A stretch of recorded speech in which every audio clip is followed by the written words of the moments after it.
rise for the arrival of the Honorable Senate President and the Senators of the Republic.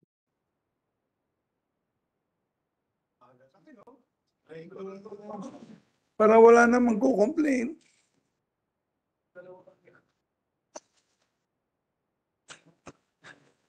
Ikaw magpe-prayer. Dahil ko lang ng 2:59, magti-3. Malapit pag mag-3 o'clock.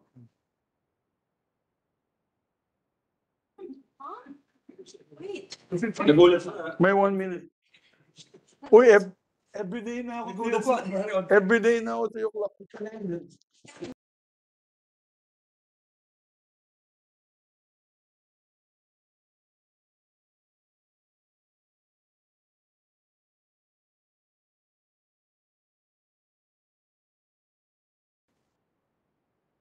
The 28th session of the Senate and the second regular session of the 19th Congress is hereby called to order. The chamber will be led in prayer today by distinguished Majority Floor Leader, Senator Joel Villanueva.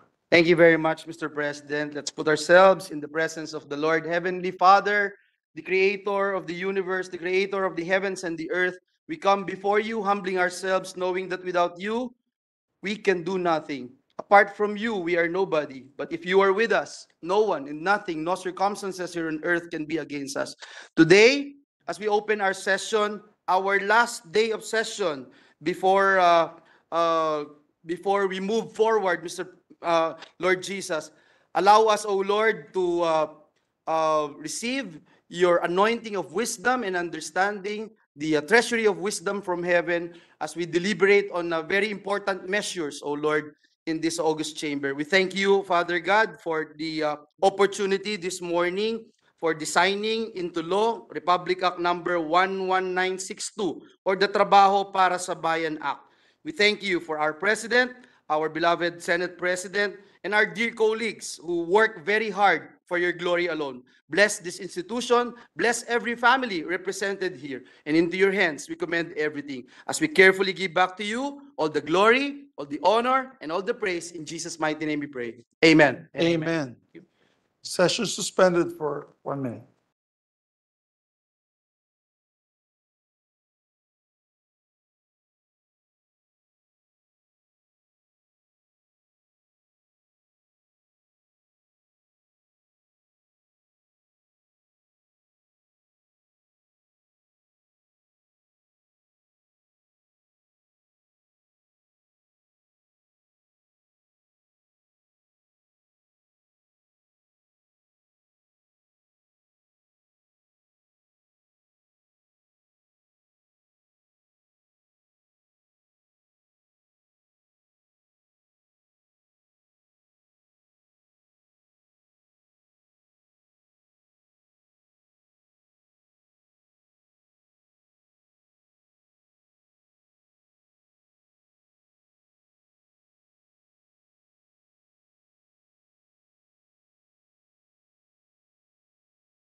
Secretary, please call the roll of members.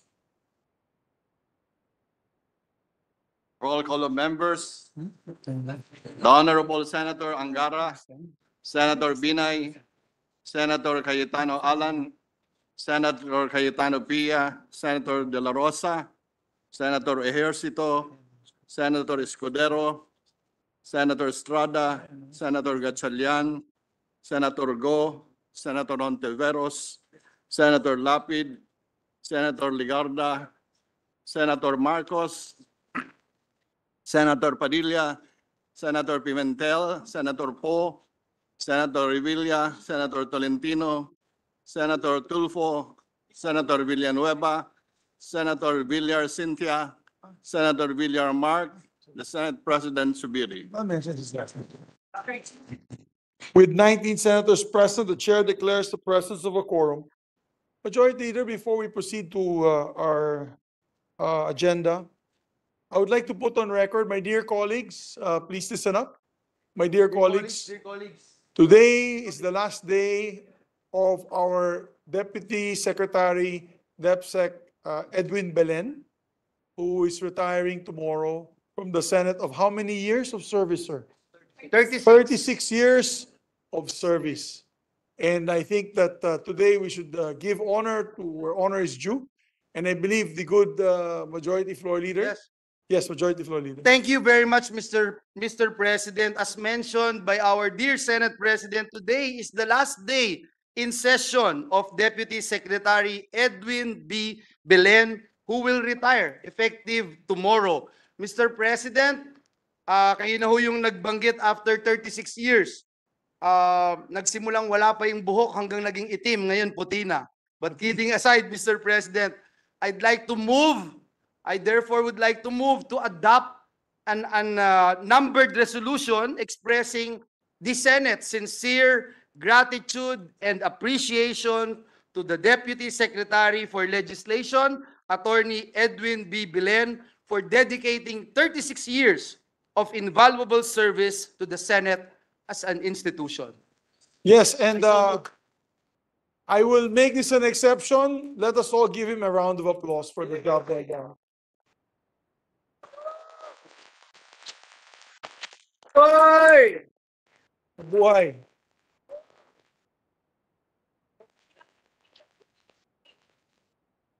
Pati ako, naiiyak ako. And I'd just like to put on record, never did we see such a very hardworking, dedicated and loyal individual to this institution. He is one of the pillars of this institution. He has seen many presidents, many Senate presidents, and many senators in his 36 years in the Philippine Senate. Once again, mabuhay po kayo, sir. I'm sure your family is happy that you can spend more time with them in Albay. Yes. So once again, mabuhay po kayo. There being no objection to the motion. Mr. President, before we act on the motion, Senator Bato de la Rosa is seeking the floor. Senator Bato de la Rosa, our distinguished colleague, is recognized. Mr. President, thank you. Just a short manifestation. I would like to associate myself with the resolution subject to style that is going to be proposed by the majority leader pertaining to the retirement of our very good friend, Deputy Secretary Edwin Belen. I just would like to share very short experience with him, Mr. President. When I was still the chief PNP, during our Senate hearings here in the Senate, during Senate investigations, lumapit sa akin yan si Deputy Speaker Belen. Binigyan niya ako ng rules of the Senate. At meron siya dedication doon. Sabi niya, Sir, I am very sure that you are going to need this because you will become a senator. So, siya po ang pinakaunang tao sa Senado nagsabi na magiging senador do ako nung chief PNP pa ako. So, with that, I am very thankful for the good Deputy Secretary.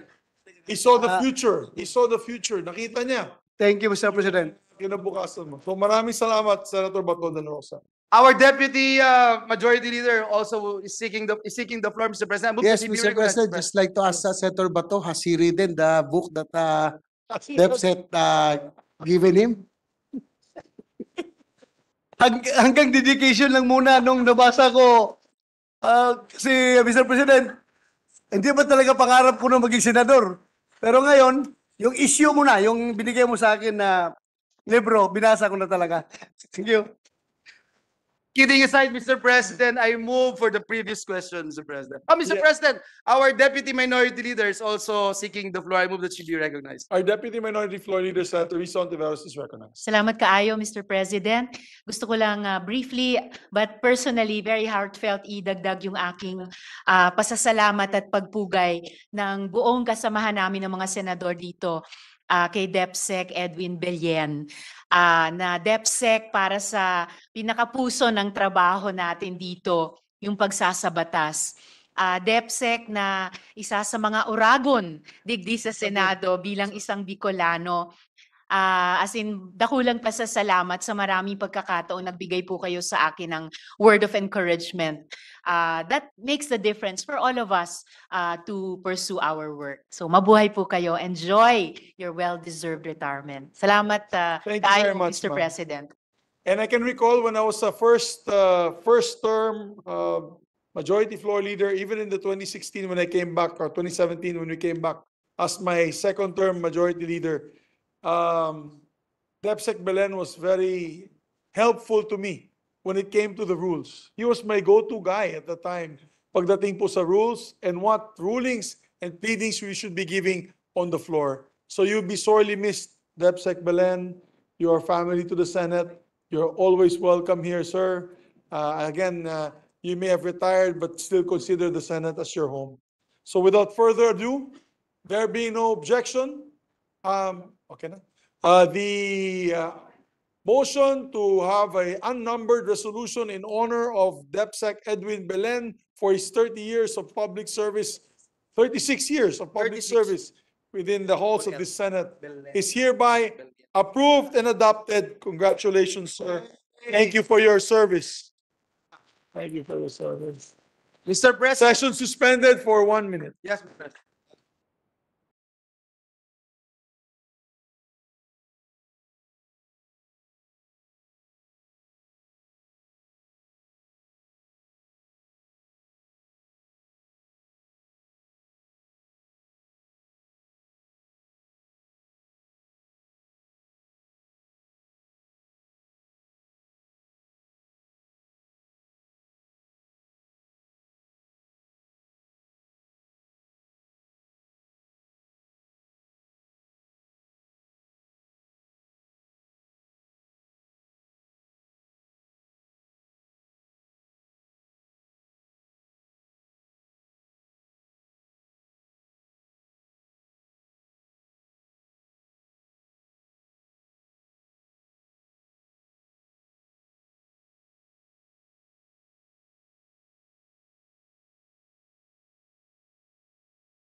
Thank you, Mr. President. Mr. President, before we continue with today's agenda, let me put into the records of this August chamber our congratulatory message to your honor, Mr. President, for receiving the honoris causa, Doctor for Public Administration Thank in the you. Polytechnic University of the Philippines yesterday. Congratulations, Thank Mr. you very President. much. Thank Thank you. you. It was an honor to receive the award from, or the honoris causa from PUP. By the way, PUP is the graduates of PUP in a survey was the most sought after employee or By the graduate, employee. no? Yes. Even higher than UP. Kaya sabi ko na PUP honoris causa na kaming dalawa ni Senator Coco Pimentel. Madali na kami makahanap ng trabaho niyan. Same here, Mr. President. Ah, And yes, my father also- is the longest Also, that's right. sitting regent, Mr. President, of PUP. PUP. And you also received the honoris causa for Yes, PUP. Mr. President. So, What was your doctorate? Doctor of humanities, Mr. President. Humanities. Mr. President, thank you. Thank you and congratulations Thank again. you.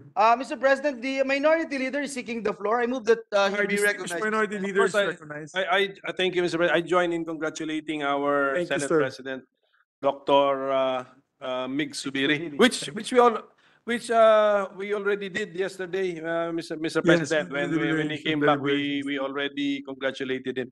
And may I insert into the records also my tribute to Attorney Billion, Mr. President. Thank you so much. So this is one technique he has taught us to insert into the records. Our And Mr. President, I will be remissing of my duty if we are not going to put into the records that all members of the Senate would want to be co-sponsor, co-author of the resolution, Mr. Resolution. President. Yes, we take note of that, put that in the records.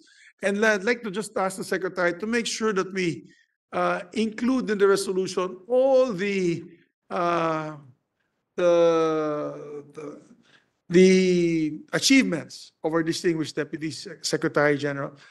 Especially, I heard that he was pala member of the Kabataan Barangay. So he was a member of the first SK of the Philippines, as KB and all other endeavors that he had taken in the past. So let's not forget that. So because it will be a very, it has to be a very good tribute to our distinguished Thank you, gentleman Mr. after President. 36 years of service. Yes, Mr. President, you, may I just be allowed to acknowledge some guests from the gallery? I can see from here my former colleague in the House, former Governor Mark Cagas, officers of Geodetic Engineers of the Philippines Incorporated, led by President Quirino Clemeno Jr., guests of Senator Ejercito, guests of Senator Pimentel, Rotary Club of Manila, Manila Bay Chapter, President Mr. Ali Laghab, guest of Senator De La Rosa, Mayor Hasanor Tawan-Tawan of Lanao del Norte. We welcome all of them in this August chamber. Yes, welcome to your Senate, ladies and gentlemen, especially my dear friend, Governor Mark Cagas. Mr. My President, kumpadre. thank you, Mr. President. At this juncture, I move that we defer the approval of the journal of the 27th session Tuesday, September 26, 2023 at a later hour. There be no objection to the motion, motion is approved. Mr. President, at this juncture, I move that we proceed with the reference of business. There be no objection, we ask the Secretary to proceed with the reference of business. Bills on first reading, Senate Bill number 2452, an act amending Republic Act number 997, otherwise known as the National Commission on Muslim Filipinos Act of 2009, and for other purposes by Senator Padilla. To the Committees on Cultural Communities, Civil Service. 2453, an act amending Act number 4103 as amended, otherwise known as the Indeterminate Sentence Law, and for other purposes by Senator Padilla. To the Committees on Justice and Human Rights. 2454, an act to promote and sustain the industrial, economic, and social development in the Cagayan Valley region, amending for the purpose Republic Act number 7922, otherwise known as the Cagayan Special Economic Zone of 1995 by Senator Escudero. To the Committees on Economic Affairs, Local Government and Ways and Means. Committee reports, Committee Report number 139, prepared and submitted jointly with the Committees on National Defense and Security, Peace, Unification, and Reconciliation, Public Works and Finance, on Senate Bill number 2451 with Senators Go, Gatchalian, Lapid, Tulfo, Villar, Estrada, and Revilla Jr. as authors thereof, entitled An Act Establishing Evacuation Centers for Every City and Municipality, and appropriating funds therefore recommending its approval, and substitution of Senate Bill numbers 193, 940, 1200, 1652, 2085, 2143, taking into consideration House Bill number 7354 by Senator Estrada, sponsor Senator Estrada. To the calendar for ordinary business. Committee report number 140 submitted jointly with the Committees on Public Works and Finance on House Bill number 907 introduced by Representative Marino et al. An act creating a district engineering office in the 5th Legislative District of the Province of Batangas and appropriating funds therefore, recommending its approval without amendments, taking into consideration Senate Bill numbers 2160 and 2274, sponsor Senator Revilla Jr. To the calendar for ordinary business. Committee report number 141 submitted jointly with the Committees on Public Works and Finance on House Bill number 1147 introduced by Representative D.F. et al. Entitled an act creating a district engineering office in the 6th Legislative District of the Province of Isabela and appropriating funds, therefore recommending its approval without amendment by Senator Revilla Jr. To the calendar for ordinary business. 142 submitted jointly with the Committees on Public Works and Finance on House Bill number 7539 by Representative Garcia et al. An act creating a district engineering office in the 3rd Legislative District of the Province of Bataan and appropriating funds, therefore recommending its approval without amendment. Its sponsor, Senator Revilla Jr. To the calendar for ordinary business. 143 submitted jointly with the Committees on Public Works and Finance on House Bill number 7553 introduced by Representative Duhali et al. An act creating a district engineering office in the 2nd Legislative District of the Province of Davao del Norte and appropriating funds, therefore recommending its approval without amendment. Sponsor Senator Revilla Jr. To the calendar for ordinary business. 144 submitted by the same committees on House Bill number 7647 introduced by Representative Acharon, an act creating a district engineering office in the Lone Legislative District of the City of General Santos and appropriating funds, therefore recommending its approval without amendment. Its sponsor, Senator Revilla Jr. To the calendar for ordinary business. 145 submitted jointly with the same committees introduced by on House Bill number 7768 introduced by Representative Silverio et al.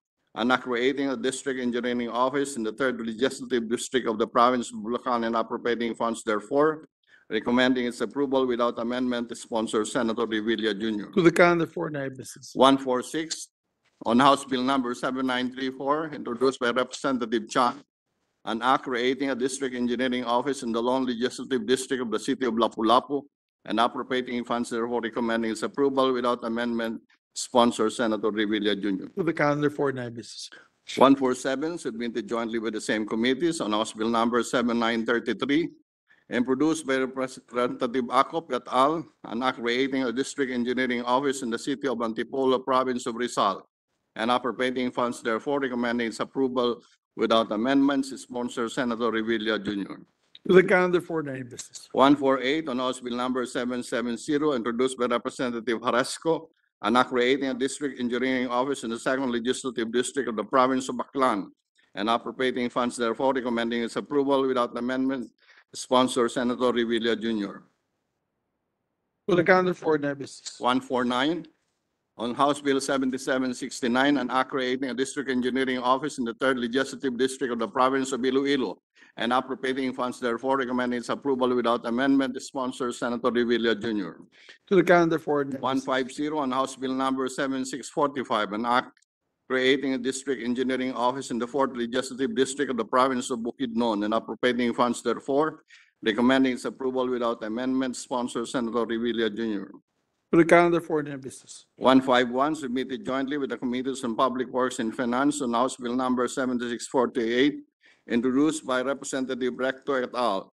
An act creating a district engineering office in the 6th Legislative District of the Province of Batangas and appropriating funds, therefore recommending its approval without amendment. Sponsor Senator Revilla Jr. To the calendar for ordinary business. And committee report number 152 on House Bill number 8133 introduced by Representative Garcia et al. An act creating a district engineering office in the 2nd Legislative District of Davao City and appropriating funds, therefore recommending its approval without amendment. Sponsor Senator Revilla Jr. To the calendar for ordinary business. Majority Leader. Thank you, Mr. President. Mr. President, this juncture, may I also recognize our esteemed counterpart from the House of Representatives, Congresswoman Baby Vargas of Alfonso Cagayan. Vargas Alfonso of Cagayan, Mr. President. She is here with us. We would like to acknowledge her. Thank you. Welcome to ma'am. the Senate. Welcome to the Senate, madam. Mr. President, at this juncture, and with the permission of the body, I move that we resume consideration of House Bill number 606 under Committee Report number 72. This is the bill on President Carlos P. Garcia Circumferential Road in Bohol. I so move, Mr. There President. be no objection, motion is approved. Mr. President, the parliamentary status of the measure is that we have sponsored the bill, and with the consent of the body, I move to open the period of interpellations and debate. So There move, be- Mr. President. There be an objection, motion is approved. Mr. President, no member wishes to interpolate and ask questions. I now move that we close the period of interpellations and debate. There be no objections, motion is approved. Mr. President, with the consent of the body, I move to open the period of amendments. There be no objection, motion is approved. There are no committee amendments, or I don't know, Mr. President, if there are No individual- committee amendments, Mr. President.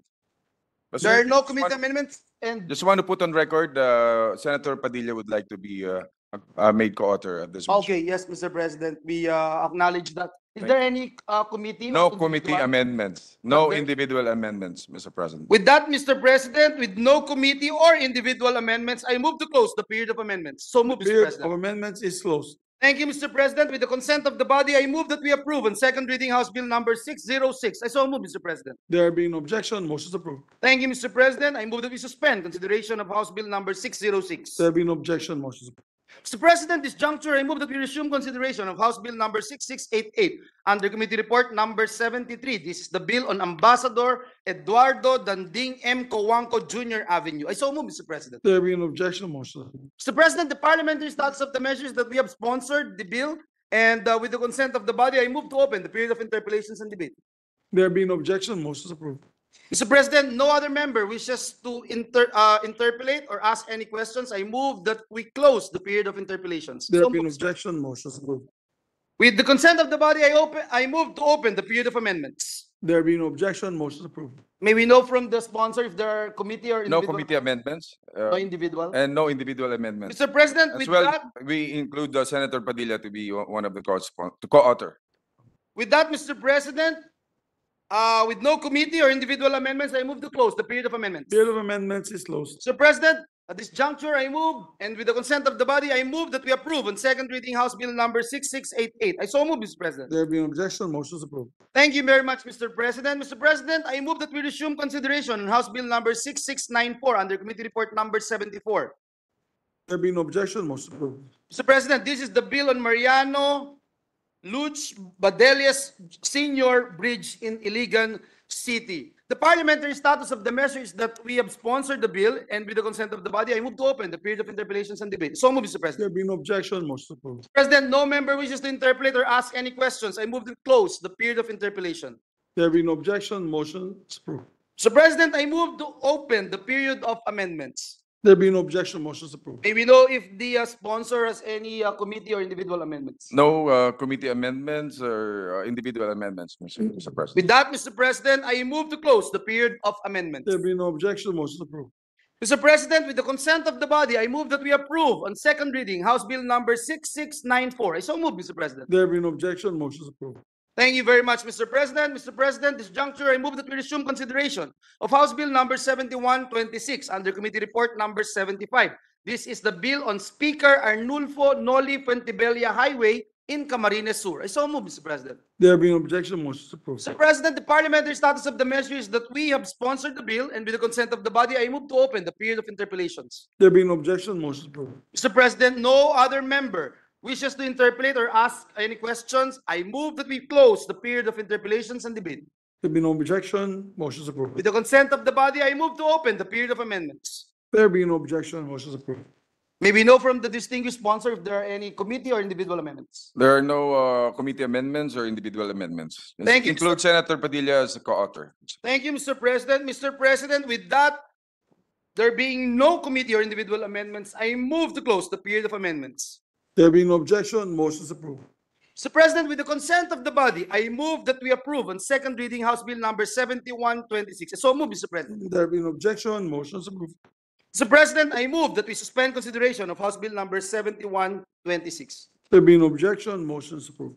Mr. President, may I also be allowed to be co-author and co-sponsor of the measure, Mr. President? Yes, the there, four- take note of that, and if I may also be made a Yes, co-sponsor of the measure, being that the wife of Speaker Nulfo Fontebelle is a distant relative of my mom, so our former colleague, our Mr. President. former colleague in the Senate, so I'm in the Congress. Thank you. Mr. President. So, yes, we take note of all the matters. May I ask for a minute suspension, Mr. President? Session suspended for 1 minute.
resume. Thank you, Mr. President. Mr. President, at this juncture, I move that we resume consideration of Senate Bill number 2221. This is the bill on the Magna Carta of Filipino seafarers. So move, Mr. President. There being no objection, motion is approved. President, the parliamentary status of the measure is that we are now in the period of individual amendments, and with the consent of the body, I move to resume the period of individual amendments using the clean copy of the bill as of September 25, 2023 as our working draft. I so move, Mr. President. There being no objection, motion is approved. Mr. President, I move that we recognize the sponsor of the measure, Senator Raffy Tulfo, for his individual amendments. Our distinguished colleague and sponsor of the measure, Senator Raffy Tulfo, is recognized. Thank you, Mr. President. Good afternoon, Mr. President. I would like to introduce additional amendments to Senate Bill number 2221 under Committee Report number 69, based on clean copy as of September 25, 2023. On page 3, line 5, replace 16 with 18. I so move, Mr. President. There being no objection, motion, amendments approved. This amendment is from Senate Minority Floor Leader Senator Coco Pimentel. On page 10, line 10, under section 9, after the word days, and insert the phrase from being informed of the incident. In the same line, after the word DMW, delete the phrase or OWA. Then on line 11, after the word dole, delete the phrase or marina. I so move, Mr. President. There being no objection, amendment is approved. Next, Mr. President, is the amendment introduced by Majority Floor Leader Senator Joel Villanueva. On page 10, lines 24 to 25, under section 12, after the word gender, remove the phrase identity or expression. I so move, Mr. President. There being no objection, amendments approved. Per amendment of Senator Francis Tolentino, on page 12, line 9, insert a new section 19 to read. Section 19, right to vote in national elections. Seafarers who are qualified and registered voters may vote in national elections as well as in all national referenda and plebiscites in accordance with the provisions of Republic Act 10590, otherwise known as the Overseas Voting Act of 2013. Thus, the succeeding section shall be adjusted accordingly. I so move, Mr. President. There being no objection, amendments approved. This amendment was introduced by Senator Loren Legarda. On page 13, line 20, under section 21, insert a new sub-item I, which shall read, I, to perform one's duties in a responsible and sustainable manner should one engage in various economic activities related to oceans, seas, and coast. I so move, Mr. President. There being no objection, amendments approved. Next amendment was introduced by Minority Floor Leader Senator Coco Pimentel. On page 14, line 25, section 26, after the word collected, insert a comma and add the phrase in whole or in part. Thereafter, replace the period after the word families with comma and add the phrase including the cost of visas, provided that only the cost of obtaining medical certificate, seafarer's record book, and passport or other similar travel documents may be charged to the seafarer. I so move, Mr. President. There being no objection, motion is approved. On page 27, lines 10 to 11, under section 49, after the phrase a bail of the, delete the phrase voluntary arbitration or compulsory arbitration absent a settlement or agreement under the. Is that item number 7? On Item page nu- 27, Mr. President. Is this item number 7? Yung on page 27, line 20? Before item number 7. It's an additional, Mr. President. Okay, wala sa lista. It's not in the list. Just give it to me. Wala po So sa- there being no objection to the amendment, amendment is approved. Ito na. Okay. On the same page, page 27, line 16, after the word unresolved, insert the phrase absent a settlement or agreement. I so move, Mr. President. There be no objection, amendments approved. Next amendment was introduced by Majority Floor Leader Senator Joel Villanueva. On page 27, line 28, after the word NCMB, replace the word shall with may. I so move, Mr. President. There being no objection, amendments approved. On page 30, line 21, under section 56, after the phrase in cases of, insert the word infection. I so move, Mr. President. There being no objection, amendments approved. Additional, Mr. President, additional amendment not included on the list. On page 31, lines 22 to 24, after the word technology, delete the rest of the sentence. I so move, Mr. President. There being no objection, amendments approved. May bago pa ulit. Another additional, Mr. President, on page 31, line 2, section 56, after the word government, insert the phrase shall bear the cost of medical care and quarantine expenses. I so move, Mr. President. Mr. President, Yes, Yeah. Senator Cayetano is recognized. I'm actually trying to follow because I have amendments and might touch upon them, and I cannot follow because we're jumping. It appears that the sponsor is introducing amendments by various colleagues. I understand, no, that they have different sections, but we need to slow it down so we can follow, and it will make it easier for the sponsor, so I don't have to repeat. As it is, I will probably have to repeat some because I was not able to follow, Your Honor. No worries. So can we start at maybe least with ask- this one? With this particular one, can Yeah. you state, it's not kasi in my list, it's not in my list, it's a new amendment. So what was the page again and It's on line? page 31, Okay, one second. Mr. President, Page 31. line 2, One second, sir. page 31, Line 2. line 2, section 56, Okay, please proceed, Your Honor. after the word government, insert the phrase shall bear the cost of medical care and quarantine expenses. I so move, Mr. President. Is there an objection from our colleagues? There being none, amendment is approved. Additional, Mr. President, on the same page, on page 31, lines 22 to 24, after the word technology, delete the rest of the sentence. I so move, Mr. President. There being no objection to the amendment? Mr. Yes, President, please, proceed. Actually, sorry, as I said, I'm trying to follow. My concern is the previous amendment. Oh, which one? The last one that he mentioned? The one, That he just read? not before not the this? one that's on the floor now, just the previous one after It was Philippine government, insert. Page Page 31, 31. line 2. Yes. After Philippine government, Mr. Yes. Sponsor, you said to put the words, After the word government, insert the phrase shall bear the cost of medical care and quarantine expenses.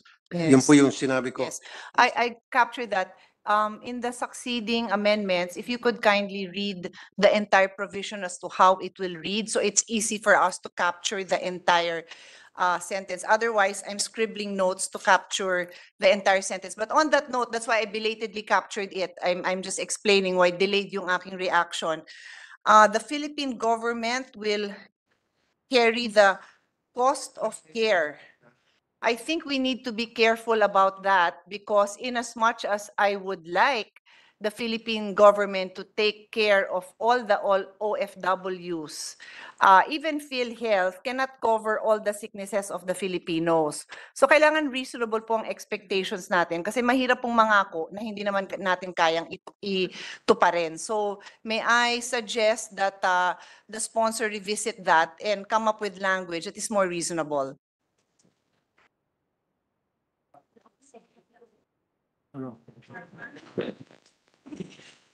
Mr. President, I was just saying that when you state that the government will handle the cost of care, medyo even PhilHealth cannot handle all, no? Lahat ng may cancer, gusto ko sagutin ng PhilHealth. Lahat ng may renal problems, gusto ko i-cover nila lahat ng dialysis. Pero may hangganan yung kakayanan. So wag tayong magpaasa na hindi naman kakayanin. And my request was to improve the language so that it's reasonable.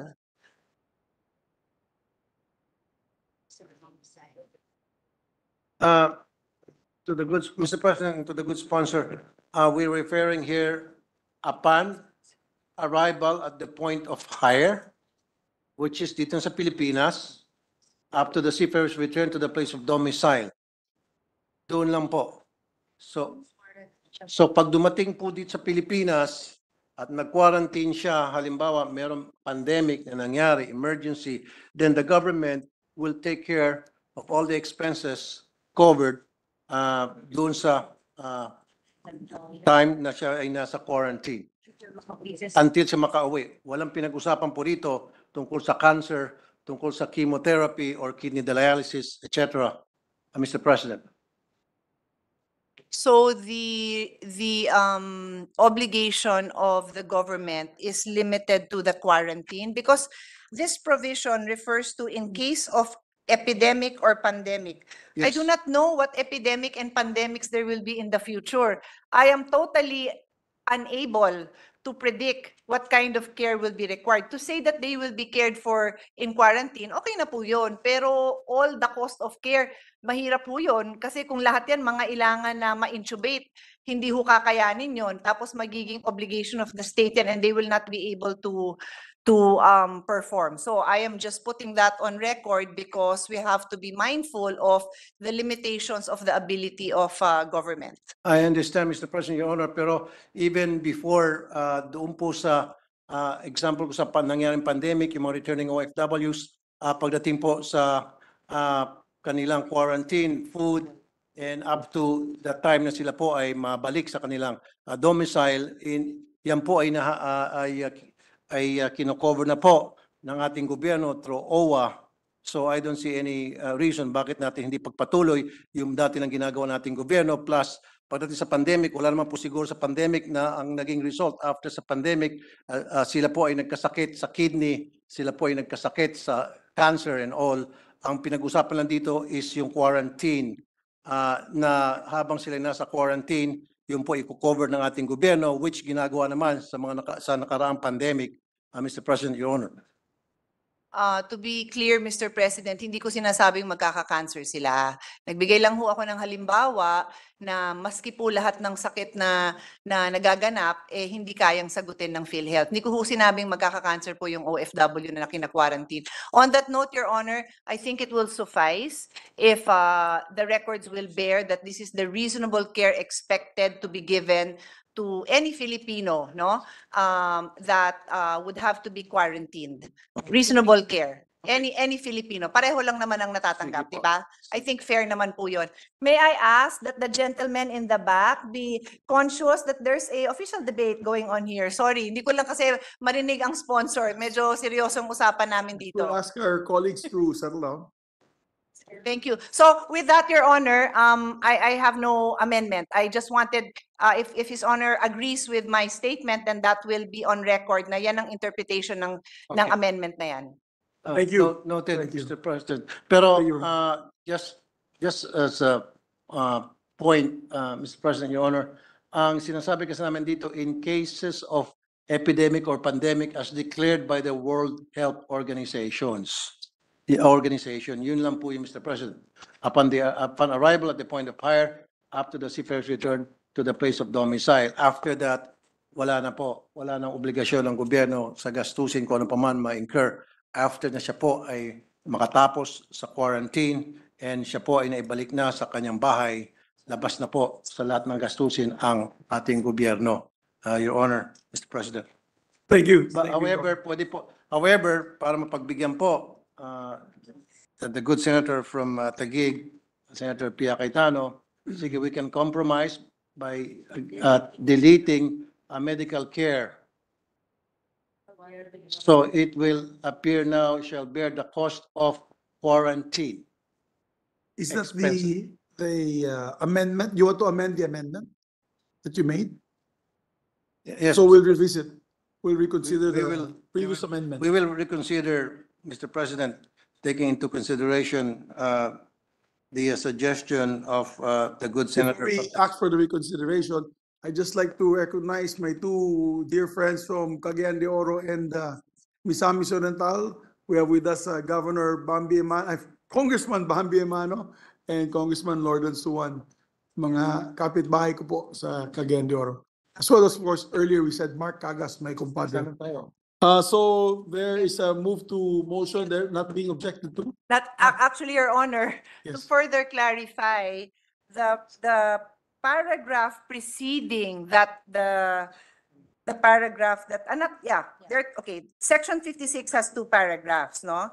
May I get clarification from the sponsor that the first paragraph of section 56 refers to the ship owner's responsibility for the expense of medical care and board and lodging for periods spent by seafarer in self-isolation or quarantine, until the seafarer has been duly repatriated to the point of hire. In other words, ang ibig sabihin nito ay kung bumabiyahe yung barko at kahit tumigil kung saan mang bansa, it's the ship owner who will take care. Is that correct so far? That is correct, Your Honor, Mr. President, Your Honor. And then, sabi in the last sentence of that, in the last phrase of that paragraph, until the seafarer has been duly repatriated to the point of hire. So possible yan, ang point of hire is not in the Philippines, correct? So for example, na-hire siya in Hong Kong or wherever. No, Mr. So President. what does it mean? No, Mr. President,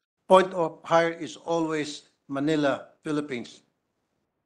Okay, so in that case, the next paragraph which says, upon arrival at the point of hire, in other words, sa Pilipinas, up to the seafarer's return to the place of domicile. Ano ba domicile niya? Di ba Ibig sabihin, Pilipinas din? Mr. President, Your Honor, kapag halimbawa siya ay sa taga Davao, so yan yung domicile niya, pero point of hire niya is Manila, Philippines. So domicile is kung saan po siyang probinsya, kung saan po siya nakatira, depende po. Pero kung siya po ay nakatira sa Manila, then wala na, alisin natin, understood na yung place of domicile niya is Manila. Mr. President, Mr. I note that, but I will put on record something, Your Honor. Just I just need a second to pull up the file. With a good sponsor, the lady senator, I'll suspend for a minute so that maybe you can just fix the lines. Okay. Then we can revisit it. So I'll suspend for just a. Actually, Your Honor, I can just tell His Honor now my concern if the proper use of if the proper language is domicile or residence. I think it's residence, but that's why I said, let me pull out the file because I will read into the record and His Honor can agree or disagree if residence or domicile is the better terminology to use. Maybe it's better we just suspend for 1 minute, sir. Session suspended. We allow the presiding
Thank you, Yes, Mr. please President. proceed. Thank you very much. If I may continue what I was saying, I was pointing out that the bill refers to the obligation of the seafarer, the obligation of the ship owner or manning agency to take care, to be responsible for the expenses of medical care of the seafarer when in self-isolation or quarantine until the seafarer has been repatriated to the point of hire.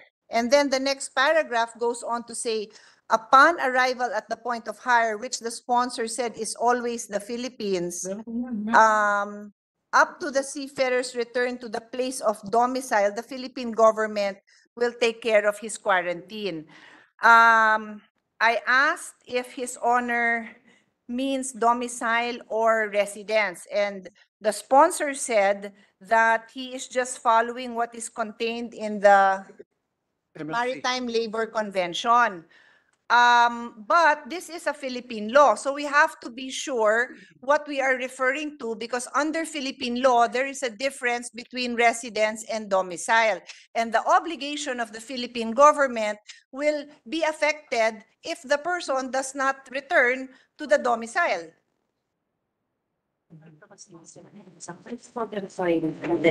Meron siyang right to choose kung ano yung final repatriation destination niya. Either the point of hire or point of domicile. Point of domicile is permanent resident. Okay, doon kasi sa contract, Mr. President, Your Honor, nakaspecify point of hire and point of domicile where he or she can choose kung saan siya babagsak at never na ang saan? Kung saan siya babalik in case of repatriation, because we're talking here of repatriation. So therefore, like you mentioned and I've mentioned earlier, sa MLC Maritime Labor Code 2006, never kasi na-mention doon yung word residence. They always use the term domicile in referring to the seafarer after he or she's been repatriated. So may point din po kayo dahil Philippine law ang pinairal natin dito. That's why much better kung gagamit tayo ng word residence. I see your point. On the other hand, dito po kasi sa MLC, maging doon sa contract nitong seafarer sa SEC, sa standard employment contract, doon po sinusulat niya kung saan ang kanyang permanent domicile and never na-mention doon ang word residence. Kasi kung maglalagay tayo ng another word doon na wala po sa standard employment contract at wala po sa MLC, medyo magulo po yun, Mr. President, Your Honor. Well, Your Honor, magulo din po yon if under Philippine law, you do not provide for clarity if you mean domicile or residence. What do you mean, Your Honor? What Okay. is your intention? At to what point will the Philippine government be responsible, domicile or resident? What is the intention of His Honor in the draft? Oh, The residence or the address given by the sponsor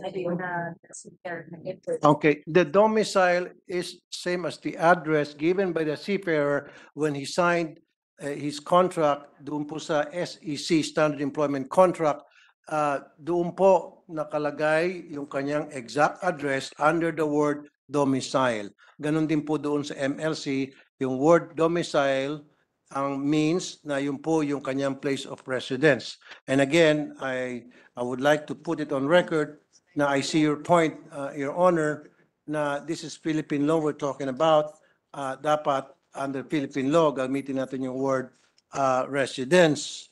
However, since wala naman po yung word residence maging sa standard employment contract na pinirmahan ng ating seafarer and maging sa MLC, baka magkaroon ng konting confusion doon because two different, I mean, dun sa dalawa, domicile always been mentioned and never na-mention yung word na residence. Mr. President, Your Honor.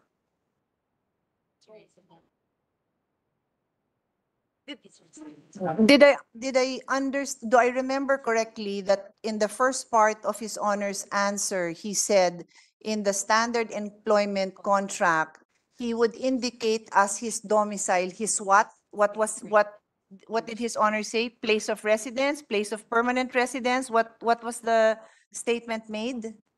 Basahin mo. Our declaration of repatriation. Hindi na sa plan, sabi niya kasi sa SEC. Nakalagay doon domicile. Meron tayong po kanyo.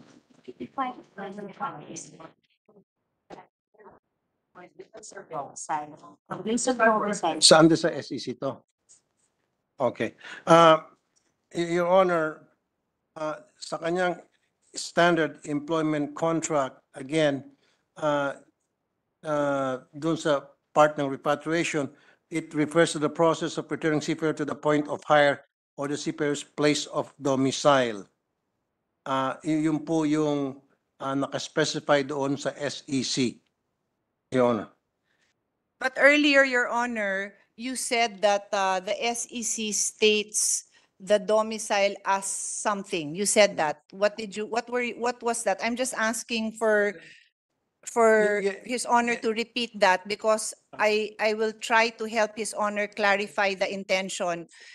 If he just repeats, what did you say, permanent residence or current residence? The place of domicile is the address written by the seafarer as his place of residence. Okay. Listed in Okay. the standard employment contract, he or she states there his place of domicile as his home address, Your Honor. Okay, Your Honor, what I am trying to explain is under Philippine law, there is a difference between domicile and residence. So in your standard employment contract, if a seafarer will indicate a particular address and it says domicile, then that is different from residence. If it says residence, then that is different from domicile. And I would insist that Philippine law would govern. So the obligation of government is affected if he will not be able to return the seafarer to the place of domicile because that is different, that could be very different from the place of residence. So it is important that His Honor tells us what is the intention. Where do you want the seafarer to be returned? Okay, I thought, Your Honor, my team already talked to your team and they already agreed on that matter. Your Honor, it is the sponsor and I who will agree. No, So- yeah, I understand, Your Honor, but for the sake of brevity or for the sake of na para mapaiksi tayo and Pero kailangan ho nagkakaintindihan yes, tayong dalawa. magkakaintindihan tayo, Your Honor. Magkakaintindihan tayong dalawa, Your Honor. Bakit natin pinag-aawayan yung domicile and Ito natin pinag-aawayan, place of liwanag ko residence. lang po ang use of terms natin because they have significance, Your Honor. what's the significance? What is the significance, Your Honor? I What's think, the significance I of think- domicile and place of residence? I What's so think, Your important? Honor, your lawyer should be the one informing you what is the difference of domicile and residence. I've already been pointing out that there is a difference. If your team cannot. But Your Honor, like I said, under the MLC convention provision, domicile refers to the home address. And in the SEC, it's the same when the seafarer filled out his SEC form, place of domicile there refers to his address. In the MLC and in the SEC, domicile means home address. Your Honor, I am simply informing the sponsor that under Philippine law, there is a difference between I domicile. understand, Your Honor, and but it is residence. already understood under the MLC provision, domicile means home address. And under the standard employment contract, which the seafarer signed, the word domicile refers to his home address. Okay, so I will ask His Honor a question. When the seafarer indicates a home address, yung po ba kaya ang kanyang temporary address sa Manila o yung po yung kino-consider niyang permanent home niya sa probinsya? Alin kaya ho yun dun? Yung point of hire is Manila. When you say domicile, yun po yung permanent address niya, Your Honor. As declared doon sa kanyang SEC. Kasi po doon sa SEC, idideklara mo yung iyong home address. At anong nakalagay doon? Domicile. Wala naman nakalagay doon home address. Nakalagay doon domicile. Your Honor, I am just putting on record that there are legal differences. Huwag ho kayo magagalit. No, Kasi no, ho, I'm not mad. may legal I'm not differences mad, Your po Honor. yun. But- Ayoko kong malito ang gobyerno at ang ating Well, pong yung mga gobyerno po hindi seafarers. malilito. I'm sure. Sir, I there are guarantee you, the legal government differences. So if has we do not suspended. clarify, Hindi naman natin pwedeng baguhin lahat dahil sa kagustuhan mo para mas Session suspended.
Okay, Mr. President,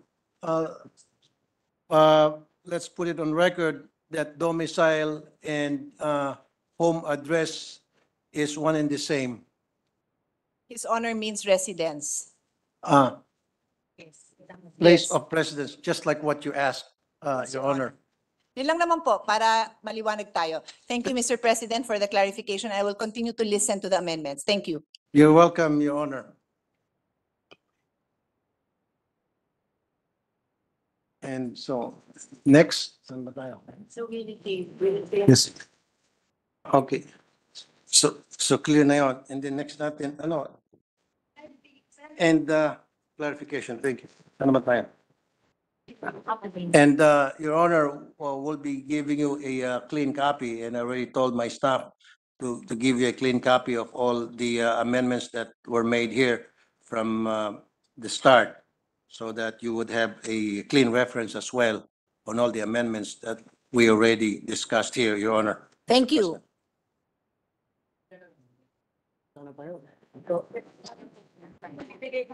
On page 34, lines 5 to 6, delete the first sentence. On on same page, page 34, line 7 to 8, delete the phrase of ships by ship owner. Oh, parang mali yung copy ko. You have it. On the same page, page 34, line 9, after the word events, add the phrase all costs related to the rescue, including transport of the seafarers, remains, and personal effects, and the provision of financial security in case of abandonment as may be applicable to domestic seafarers shall be borne by the ship owner. I so move, Mr. President. May I know if this is the new provision that we see on the, parang hindi, kasi may dinilit po kayo and, so hindi pa ito yan. So may I know how it will now read? Because normally the secretariat or the would type that out.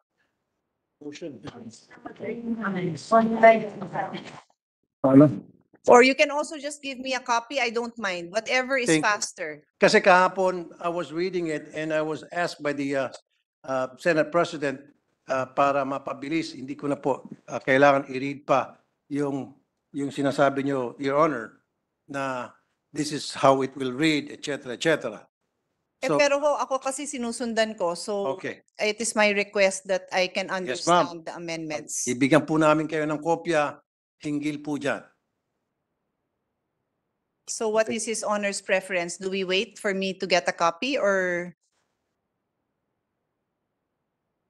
The committee secretary will give you a clean copy of that, Your Honor.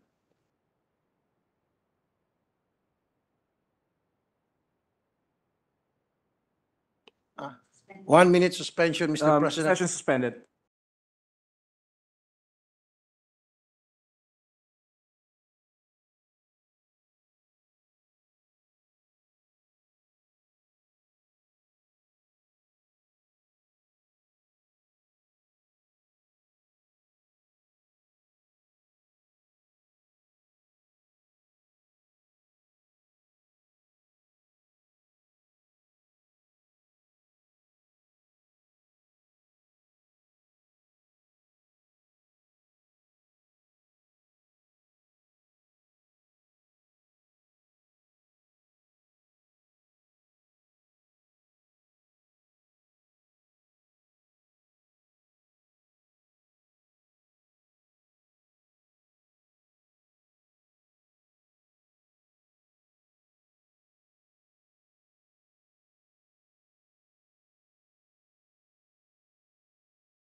I would like to put it in record, Mr. President, before anything else, that in the definition of terms, there will be a definition of domicile and place of residence for clarity purposes. The reason why I used the word domicile and said that it's one and the same, just because or only because in the MLC and in the standard employment contract, domicile refers to the home address of the seafarer. But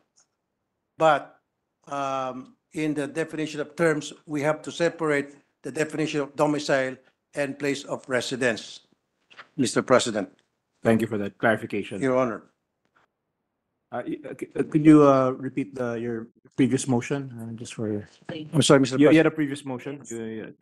Actually, Mr. President, we will await the definition because the word residence, as far as I know, does not appear in the bill. So as to how it will be defined and how it relates to the other definitions in the bill, we will look at it, Your Honor, to help His Honor make sure that it is consistent. The other amendments first, go back to the Okay, does the sponsor, Your Honor is the sponsor. I'm sorry, does the, Your Honor, Mr. President, does the good senator from Taguig wants us to come up with the definition of terms now, where it No, will Your Honor, appear at the His word, Honor's- Mr. President, at His Honor's convenience. I'm sorry?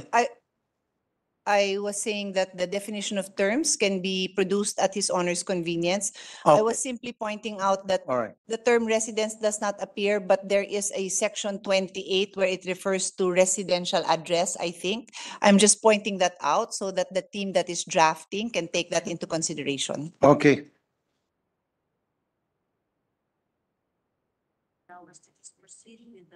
if, if the good senator from Taguig would allow us to proceed with the other amendments, and then we can just go back to the issues that are being raised by her honor. Of course, His pertaining to- Honor has the floor. His Honor was making his amendment on section 63, Okay, and I was simply asking for a copy so Thank I you. could follow the amendment. Thank you, Madam Senator. Thank you. Okay, now, can we proceed now, Mr. President? Yes, please Your proceed, Honor. Your Honor. Okay. Next, Mr. President, is another amendment from Senator Risa Hontiveros. Did His Honor finish the amendment prior, or is this a repetition? Because there was an amendment on the floor. Yes. I had simply asked for a copy. The amendment was proposed, Your Honor. Yes, is this a repeat of the amendment before we suspended? I'm sorry? Is this, are you just This repeating? is a new amendment, Mr. President. So we can rule on the previous amendment that you, Yes. Yes, but I was asking for a copy, Your Honor, and His Honor, we suspended because His Honor Yeah. was going to give me a copy. Or put it on the screen, whichever is convenient, whichever is convenient, whichever is fastest.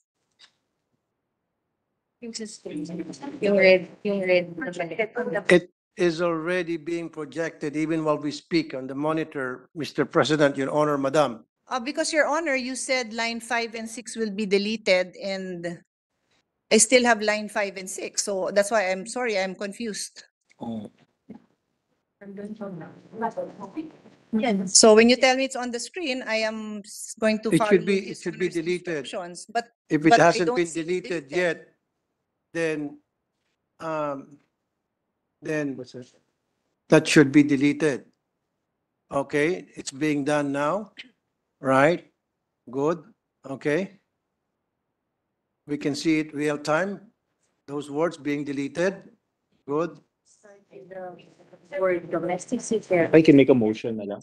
So now, see, delete some more.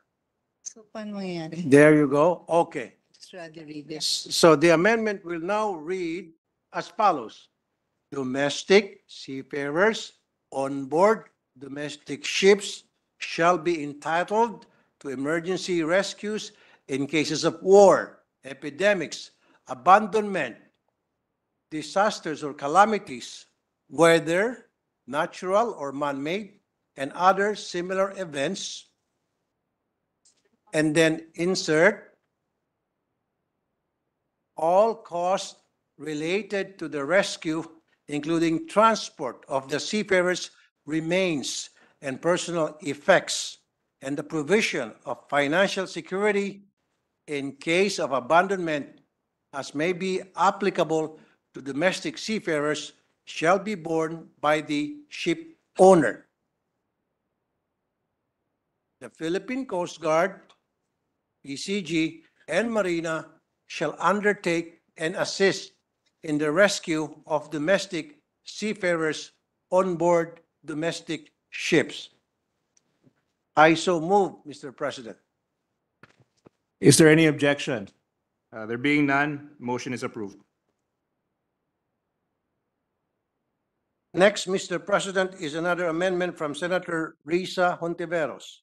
On page 40, line 25, under section 78.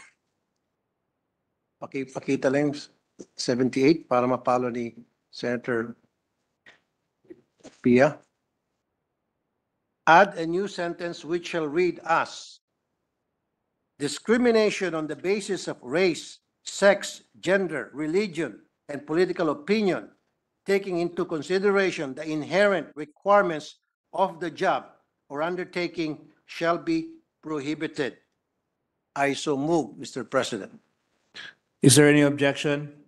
There being none, motion is approved. Another amendment from Senator Francis Tolentino.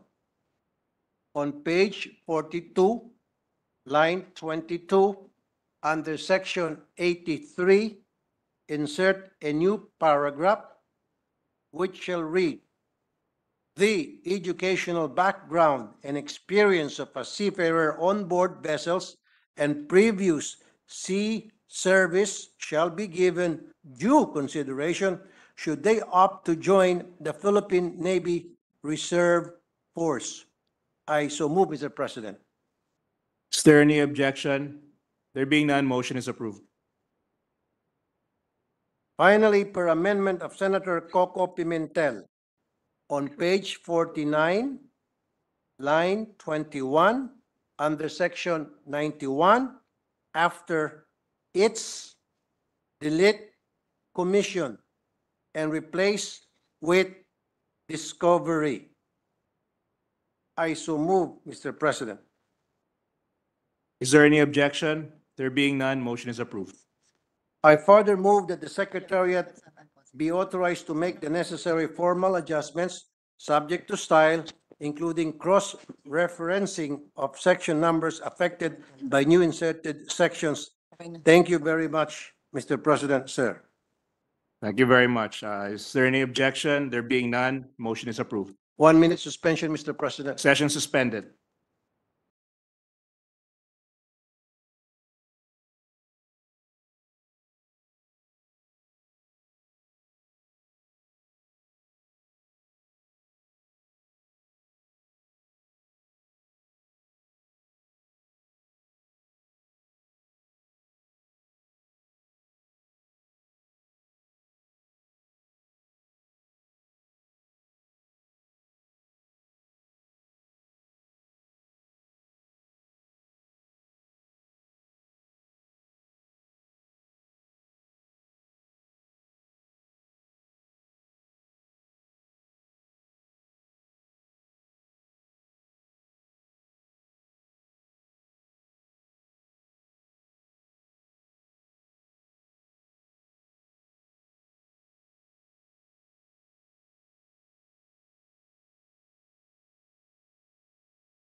We recognize Senator Risa Ontiveros for her amendments, for her proposed amendments.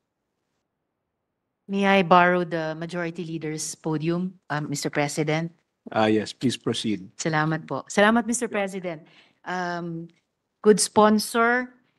Actually po, meron lamang po akong dalawang proposed amendments sana, pero yung una ay i-brief manifestation ko na lamang po at hingin ko yung response ng sponsor for the record bago ako dumako sa pangalawa at huling proposed amendment ko Yes, ma'am. dito. Yes. So, una po, tungkol sa coverage of seafarers.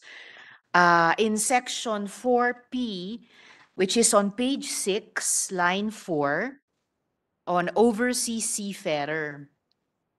So, in this definition, may I just ask for the record, bakit po pinili ng sponsor na hindi i-adopt yung definition ng overseas Filipino workers sa Republic Act number 11641 to the effect na ang overseas Filipino worker ay isang quote who is to be engaged, is engaged or has been engaged in a remunerated activity. Kasi po, ang ibig ko pong sabihin ay, bakit hindi po kasama sa definisyon ang mga seafarers na to be engaged? To be engaged pa lang.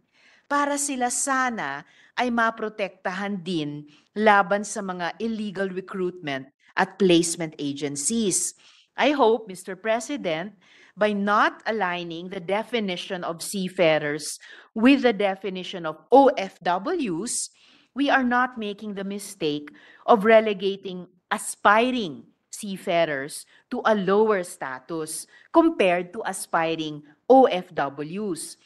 Tama po bang sabihin na hindi tayo nagka-carve out ng exception para sa mga to be engaged seafarers? I just want this answer for the record, Mr. President, good sponsor, so the records of these deliberations to a certain legislative intent if this becomes an issue in the future, Mr. President. Okay, thank you, Mr. President, Your Honor. To be engaged Opo. means if the proposal refers to seafarer already with a signed contract of employment, but still in the Philippines and has not yet been deployed or has not yet joined the ship, they are covered by our definition of engaged, which is stated under section 4, letter U, paragraph.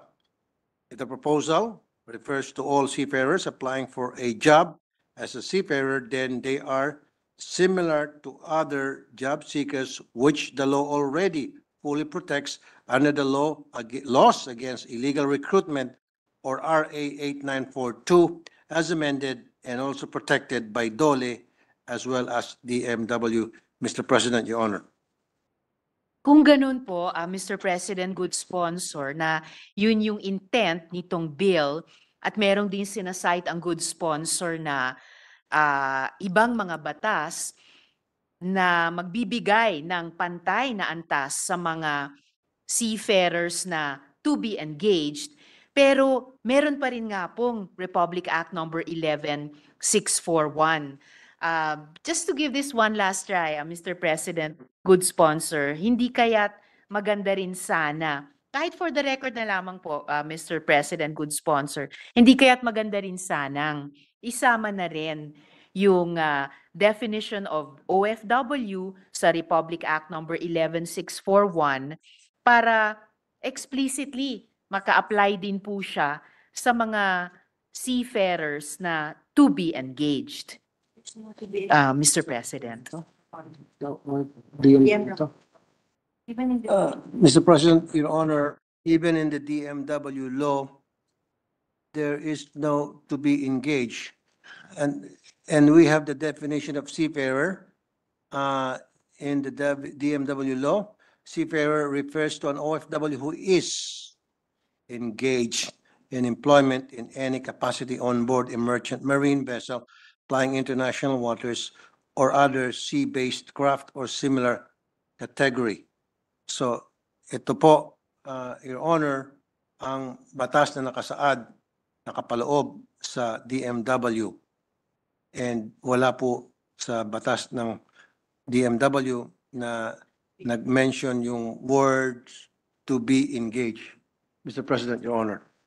So ibig pong sabihin, Mr. President, ng good sponsor, kahit po sa batas na naglikha sa DMW, ay wala pong kinikilalang seafarer who is to be engaged. Tama po ba, That is Mr. correct, President, good Mr. sponsor? President, Your Honor. Kung gayon, Mr. President, good sponsor, at least salamat sa good sponsor for making these of record para nga po dahil ginawang of record dito ng good sponsor as to the legislative intent of this bill na kung sakali mang maging issue man ito sa hinaharap ay pwede po nating balikan ang records ng deliberation ito para higit pang bigyang linaw at siyempre proteksyon at suporta sa coverage yung ating mga seafarer. So salamat po para doon, Yes, yes, Mr. Your Honor. President, good sponsor. Mr. President, Your Honor, I agree. Salamat po. And then pangalawa po or huli, tungkol po sa determination of disability grading. On section 51, page 28, line 13, I propose to delete the word 30 and in parenthesis the number 30 and replace it with within a reasonable period. I so move, Mr. President. Yes, Mr. President, Your Honor, 30 days appear to be reasonable time under the circumstances referred to in this provision, but we can agree to replace within 30 days with within reasonable period of time and leave the final determination to the DMW, DOLE, and DOH and other concerned agencies after further consultations with all the maritime stakeholders. Mr. President. There's a pending motion. Is there, Yeah. the good senator's a pending motion. Is there an objection? I accept. There being none, motion is approved. Salamat, Mr. President, at maraming salamat, good sponsor. That's all for this representation's proposed amendments, Mr. President. Salamat po. Thank you, Senator Pia, Your Honor, Mr. President. Session is suspended. Ay, Senator Risa.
Mr. President, I move that we recognize the sponsor of the measure, Senator Rafi Tulfo. So move, Mr. President. Is there any objection? There being none, motion is approved.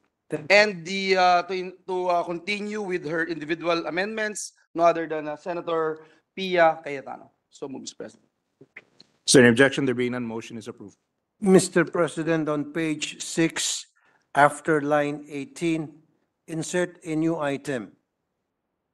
Place of domicile refers to the home address of the seafarer as declared in the standard employment contract and renumber the succeeding sections accordingly. I so move, Mr. President. Is there any objection? There being none, motion is approved. Sure. Sure, huh? Mr. President, can I ask, with the indulgence of my two colleagues, can I ask for a minute suspension, Mr. President? Session suspended.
I move that we suspend consideration of Senate Bill number 2221. So move, Mr. President. There being no objection, motion is Thank you, Mr. President. At this juncture, Mr. President, the Bicameral Conference Committee report on the disagreeing provisions of Senate Bill number 2233 and House Bill number 6527, entitled Public-Private Partnership Act, was previously submitted by the Senate and the House panels. The House of Representatives ratified the Bicameral Conference Committee report last September 26, 2023. We were informed, Mr. President, that during the session today in the House of Representatives, the ratification of the BICAM report on the PPP was reconsidered in plenary and considered withdrawn. The House of Representatives reconstituted their conferees to the Bicameral Conference Committee. Mr. President, with the permission of the body, I move that we proceed to the Senate President's designation of Senate conferees to the Bicameral Conference Committee report on the disagreeing provisions of Senate Bill number 2233 and House Bill number 6527. I so move, Mr. President. Yes, there being no objection to the motion of the majority floor leader, motion is approved, and the following members are hereby designated as the new Senate conferees to the Bicameral Conference Committee report on the disagreeing provisions of Senate Bill number 2233 and House Bill number 6527. They are as follows: Senator J.V. Ejercito as chairperson, Senator Mark Villar, Senator Sonny Angara, Senator Francis Chis Escudero, and Senator Aquilino Coco Pimentel on the part of the minority. Can I ask for a minute suspension, Mr. President? Session suspended for 1 minute.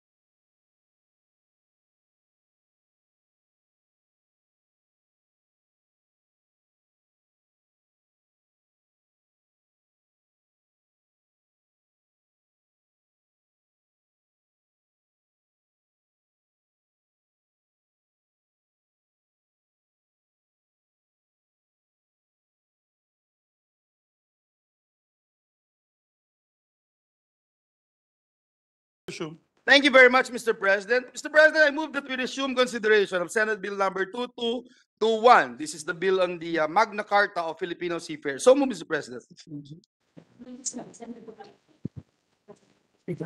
Yes, please proceed, Your Honor. Thank you very much, Mr. President. Mr. President, we are still in the period of individual amendments, and at this juncture, I move that we recognize the sponsor of the measure, Senator Rafi Tulfo, and Senator Pia Cayetano for her individual amendments. So moved, Mr. President. There being no objection, motion is approved. Senator Cayetano is recognized and Senator Raffy Tulfo. Thank you. Thank you. Mr. President, with the permission of the sponsor, I would just like to comment that the amendment that his sponsor made after the intervention of the Senate President Pro Temp, clarifying the definition of domicile is a very good definition. I commend him for that. Mas klaro talaga siya, and I'd like the sponsor to know na, to begin with, I only pointed that out precisely for the need for clarity. Ayoko ho nang magulo kasi lalong ikagaganda ng bill ng sponsor natin kung maganda yan. At ang akin hong mga comments hindi lang ho dahil kagustuhan ko, katulad po ng sinabi ng ating sponsor. Ikagaganda ho ng bill yan. I understand, Mr. President, Your Honor. Thank you very much. So, Mr. President, I will proceed with a very few amendments, and some of which may not be necessary, depending on the response of His Honor. Kasi again, most of them are clarificatory. So on page 8, section 7, we have a provision on the right to educational advancement and training at reasonable and affordable cost. So sabi dito, seafarer shall have access to educational advancement and training at reasonable and affordable cost. No fees or other charges other than tuition and other miscellaneous fees shall be imposed on cadets, interns, apprentices, on-the-job trainees, or other persons similarly situated.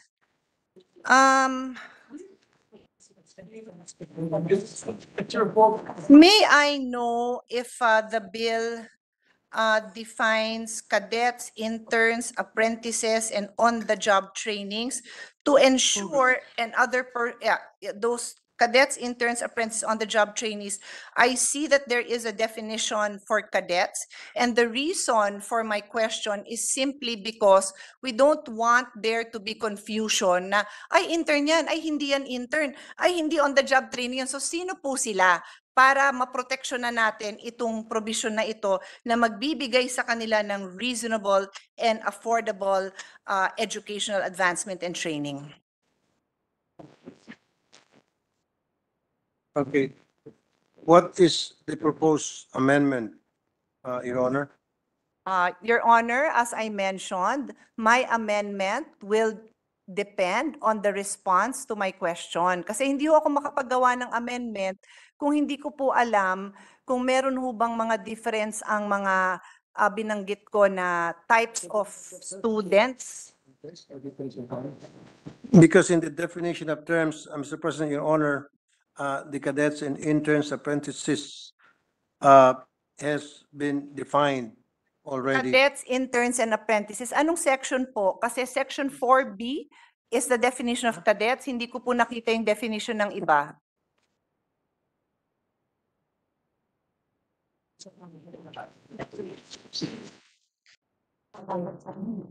There's no consistent culture services.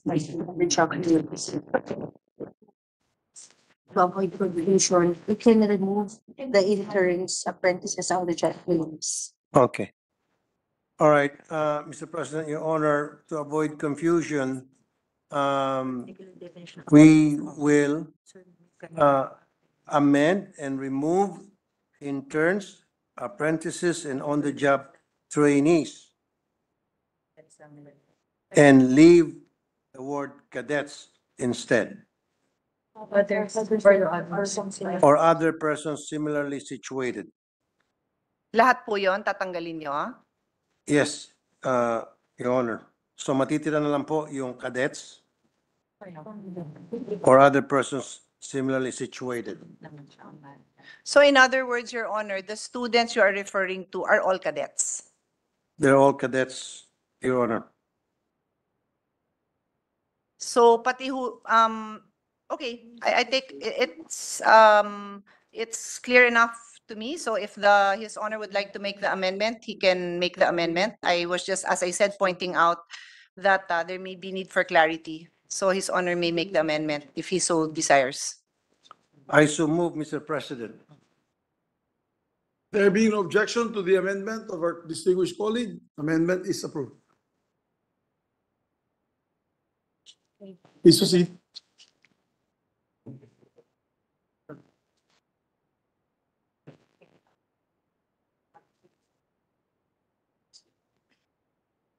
So inalis na yun, ano? Tinanggal na natin yung cadets. Strike down. Hindi, kaya nga, inalis na yung interest sa trainees. So, stop on cadets and then all other persons, alis na rin yun. We start. Okay. So, shall be imposed on cadets. So, wait. So, Saan ka yung amendment? kaya ano? Please proceed with the other amendments. Your honors. Just tell me what the political opinions is the past. After political opinions. And line what? 25. Yes.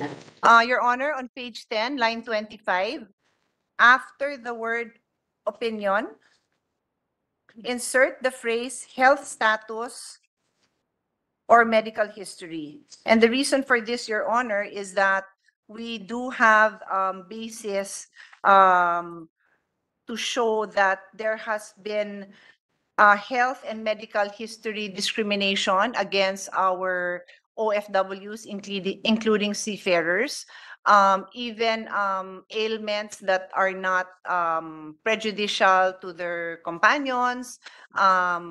They would be barred from applying, Your Honor. And so we would like that phrase inserted.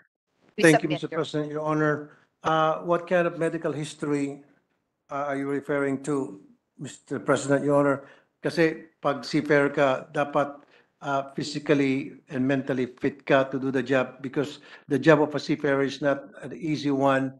Medyo very physical po yun. And you should always be up to the demands of the job. Yes. Especially sa sea na kung saan maalon and palagi ka dapat attentive. So therefore, you must be physically and mentally healthy. So ano pong ibig niyo sabihin sa discrimination against medical condition? Ano medical condition po, Your Honor, are you referring to? Yes, the actual phrase is health status or medical history. I note that this, What health status, Your Honor? yes, Your Honor, I am explaining. Okay. So, before I give the example, I'd like to point out that this provision, this line that I inserted comes before the phrase that states, taking into consideration the inherent requirements of the particular job or undertaking. So it is noted, Your Honor, that there are physical requirements demanded of this position. Mhm. So the health status or medical history that I will give as an example that has a history of discrimination is hepatitis B. And we worked on this for many years, and DOLE actually has an advisory number 5 in 2010 that there shall be no discrimination of any form against workers on the basis of their hepatitis B status, consistent with the international agreements on non-discrimination ratified by the Philippines, ILOC 111. So, Your Honor, we're not really introducing anything new. We understand that there are demands of the job. We leave it up to the best judgment of the employer, and I know that we already have conventions in place protecting this. It is just consistent, Your Honor, and using that as an example. Yes, Mr. President, Your Honor, I see your point. If you're talking about medical history, as long as hindi kasama doon yung present health condition, then I will accept, Your Honor. Actually, Your Honor, again, I will repeat, the phrase that I use is health status. When His Honor says, as long as it is just history, he will accept. Medical it is- history. It is very possible that a person's health status includes being positive for hepatitis B, but that does not in any way impair his ability to run a marathon, to climb a tree, to break world records, and that is precisely why there is that DOLE advisory that prevents discrimination of any kind. Again, I emphasize that this is not something new. I'm just using it as an example to be sure na covered po ito dito. Kasi yan po ang status nila. Meron po sila niyan.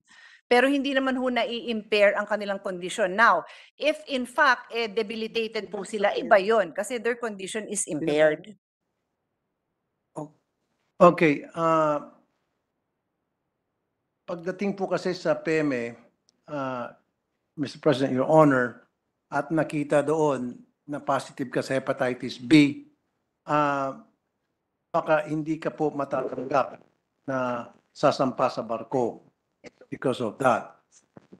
And there is a requirement kasi, Mr. President, Your Honor, na lahat ng mga sasampa sa barko, wala pong present medical condition, Mr. President, Your Honor.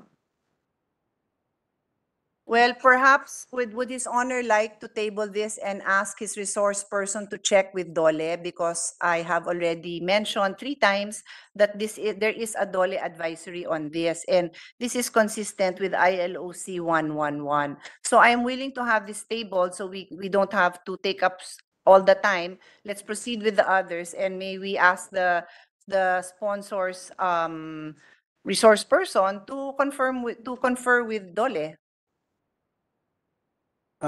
Yes, go ahead, Your Honor. We can go to the next and then go back to that matter later. Mr. President, Your Honor. Thank you, Your Honor. On Section 21, there is an enumeration of duties of a seafarer, and letter E states to continually improve one's professional competency by keeping up to date with the latest technological and scientific development applied in various maritime fields, continuous education, and keen observation of shipboard activities. I repeat, that is Section Your Honor? 21, line E, page 13. Line, Section 21, Section 21, letter E. letter E. It is on page 13. Okay. To continually improve one's professional competency by keeping up to date with the latest technological and scientific developments applied in various maritime fields, continuous education and keen observation of shipboard activities. What is it that you want to amend here, Your Honor? Yes, so again, I have a question first before I proceed with an amendment. Okay. My question po would be a bit technical.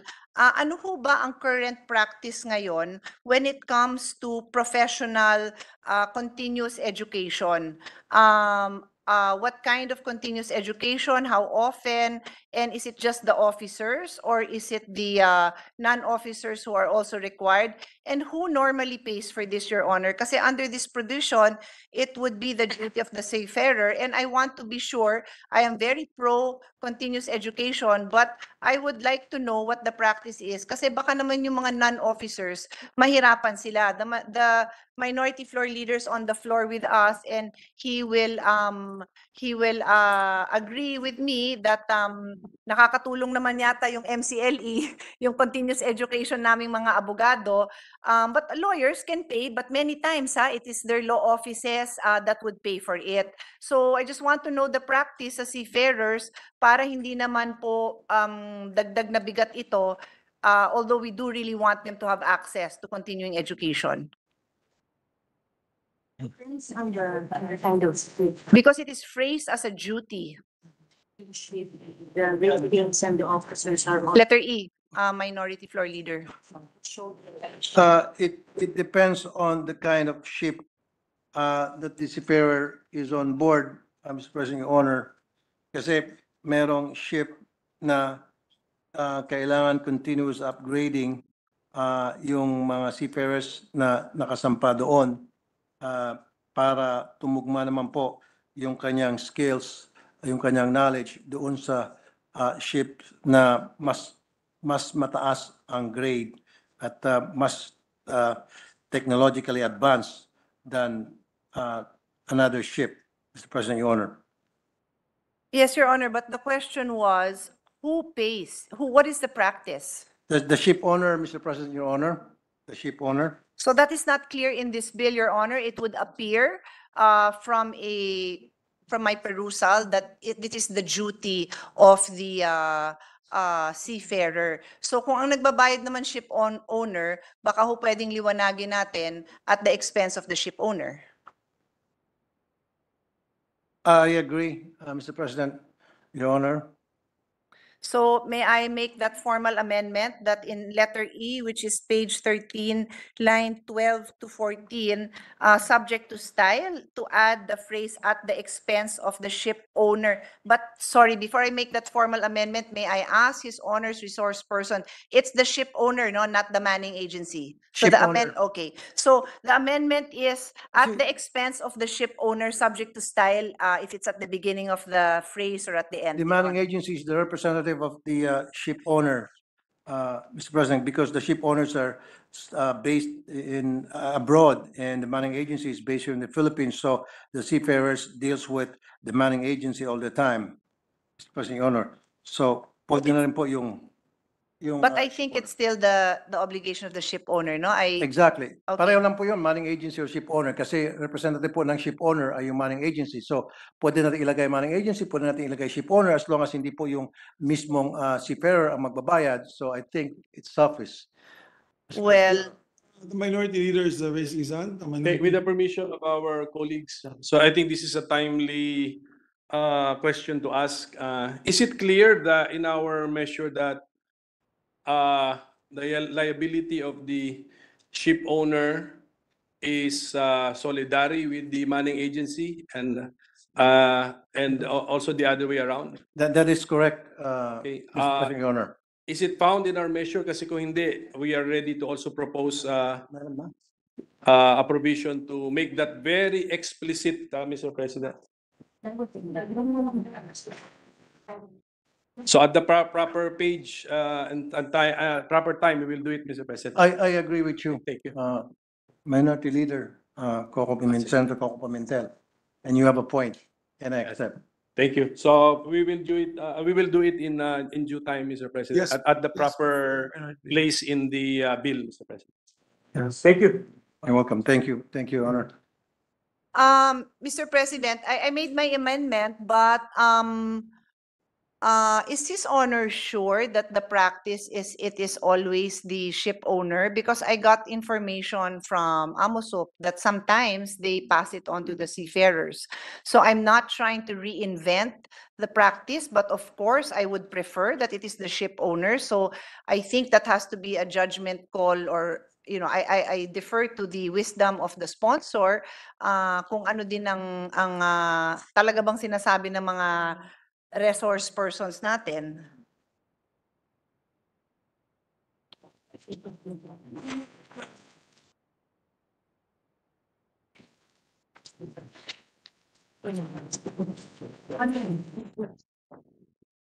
Accept. What is it that you want to amend again, Your Honor? Your Honor, based on, Mr. President, based on the sponsor's response, that what is the practice? What is the current practice? Who pays for the continuous training?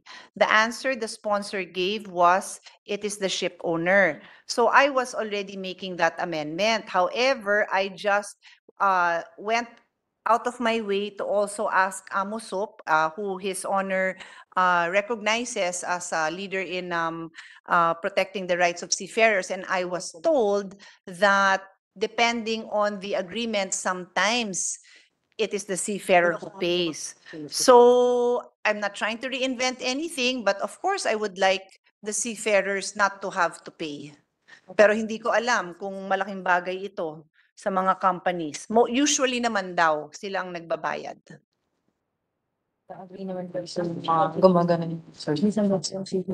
So Okay. it appears that, The common practice, Mr. President, Your Honor, if it's required by the STCW, then it should be the employer, meaning the ship owners.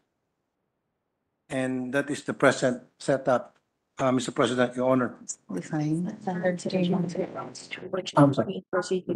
According to Amasop, Okay. according to Amasop, since the Amasop has been quoted, so they are here and they just Hindi naman nila alam kung sinong ka-text ko sa Amosop. So, hindi ko naman papakita ko sa inyo yung pangalan, alam nyo na. But anyway, off the record naman. Ako naman po, I'm just asking what's the practice. I think, so are we comfortable saying that it is the ship owners that will pay? It will give us leverage in fighting for our seafarers. So that is the amendment, Your Honor. That is correct, Subject to style. Mr. President, Your Honor. We already agreed, we already accepted the amendment that you're proposing, that we will put here the ship owner who will take over the charges, Okay. President, Your Honor. There being no objection from the sponsor, the amendment is Thank you. Your Honor, my next amendment, if I make an amendment, would be on section 23. I'll give the sponsor a moment to catch up with that page. Section 23, page 14? Page 14. This is the pre-employment medical examination. So this provision states, all PEME, which is the pre-employment medical examination of seafarers, shall be performed only in DOH accredited medical facilities by authorized government medical practitioners and following the standards set by DOH. My question first, Your Honor, is,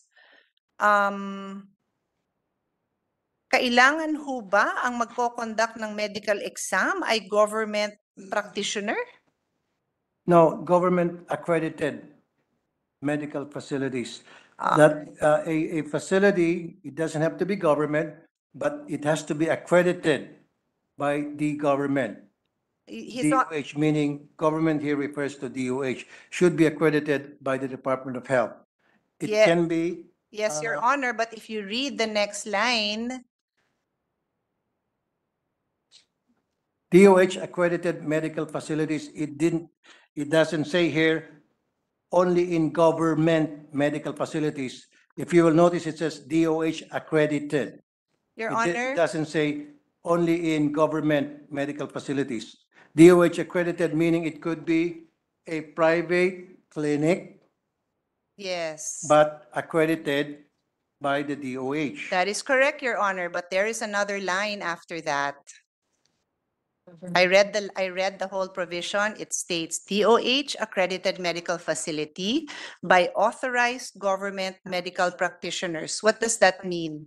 Authorized government medical practitioners. Because other, even private practitioners can. Okay. In that sense, Mr. President, Your Honor, I accept removing the word by authorized, by government, the word government, the word government. So it will read, all PME of seafarers shall be performed only in DOH accredited medical facilities by authorized government.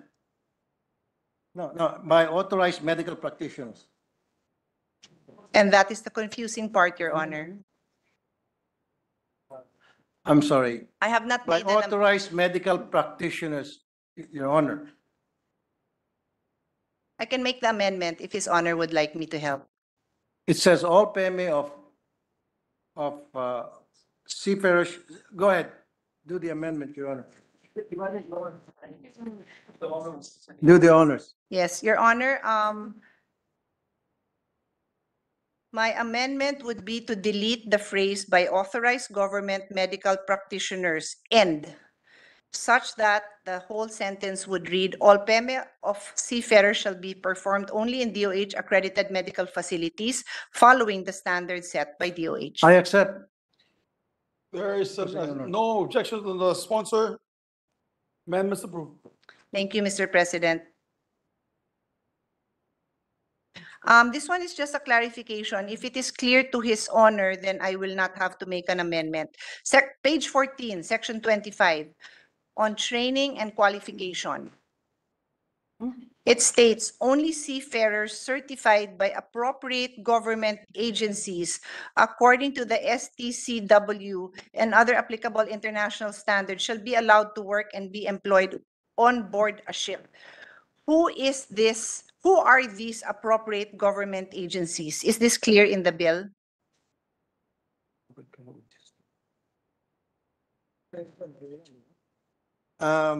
We're talking here of Marina, Mr. President, Your Honor.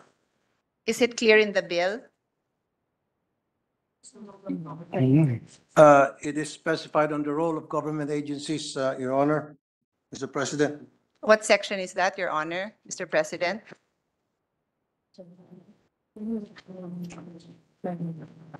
Ako nahirapan sa inyo eh. Section 84, Mr. President, Your Honor. Section 84 of this bill? My question is it clear in this bill? Well, it's included in the bill because it's stated on section. Hindi, ang tinatanong niyo kung nasa bill. No, it's in the bill on section 84. Page 45. Ano ba yung section 84? Section 84, page 42. Your Honor.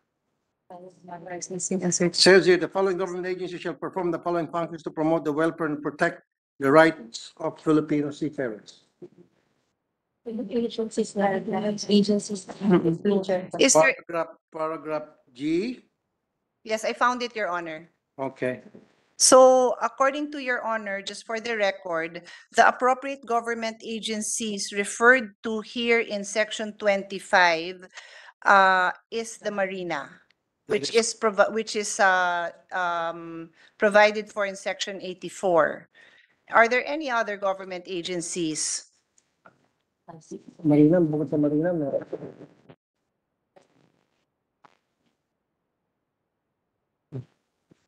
include ba dito yung CHED? Also CHED, Your Honor, Mr. President. Are there any other? Also the National Maritime Polytechnic, the NMP, Mr. President, Your Honor. Should I ask again if there's any other? Because when I ask one, there's another. So would you like? The Marina, Concur. the NMPA, the National Maritime Polytechnic, and CHED, Mr. President, Your Honor. Okay. In that case, would His Honor like to mention these agencies in section 25 because it necessitated consultation with the resource persons to get the answer, and I would just, again, for the same reasons I've been repeatedly mentioning, I just want there to be more clarity. So if His Honor is acceptable, let us just name these three agencies and instead of appropriate government agencies. Kasi kaya hindi na namin nilagay, Mr. President, Your Honor, training qualifications. Dito kasi sa section 42, nandiyan na po yung role of government agencies na kung saan ni-refer dito sa section 25. Pero kung yun ang gusto nyo, pwede namin ilagay. Alang-alang po sa inyo. Hindi ho, wag ho kayo mag-amend alang-alang For sa akin. purpose of clarity. Kung saan ho tingin nyo na mas maliwanag. Maliwanag na nga ito kung tutusin po, Your Honor, Madam. Kaya lang, Pero ho kasi nung tinanong ko ho kayo, parang hindi pa ho kagad makasagot ang mga resource persons. So I wasn't sure if hindi pa clear. But if it's very clear, I will not make an amendment, Your Honor. Your Honor, the resource persons are the one who gives me advice at sila po ang nagpapaliwanag sa akin tungkol sa mga nakasulat sa bill na ito. And they are the ones that tells me kung ano yung mga pwedeng isingit o hindi amendments dito po sa bill. Now, ulitin ko po for the second time, kasi po hindi nilagay itong yung mga government agencies na binanggit ko kanina tulad ng ST, yung yung CHED, NMP, and Marina sa section 25 kasi po understood na yon pagdating sa role of government agencies, nandun na included na yon. But we can accept your amendment I did not make an amendment yet, Your Honor. I was just asking a question. And after I heard the answers, I said it's up to His Honor.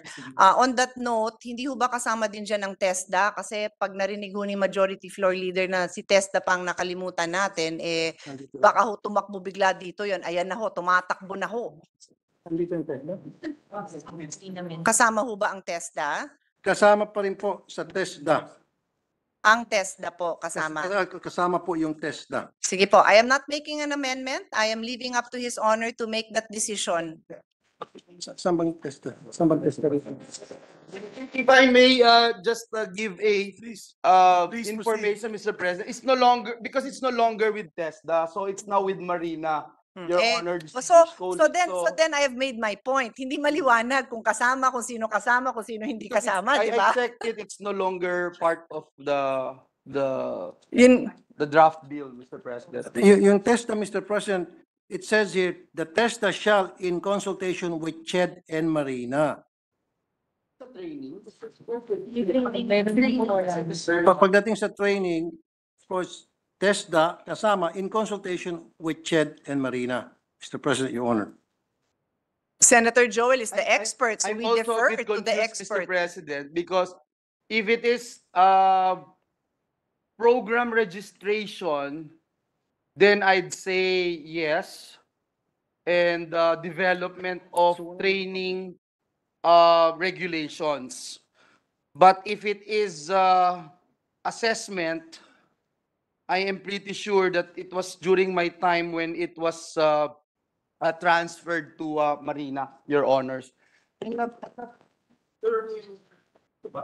Well, the provision kasi, Your Honor, that is in if I may, Mr. President, Senate Majority Floor Leader, the provision in question is Section 25 that says only seafarers certified by the appropriate government agency. So the wisdom we seek from the Majority Floor Leader, former TESDA Director General, is would TESDA be certifying? Because that is the operative word in this section.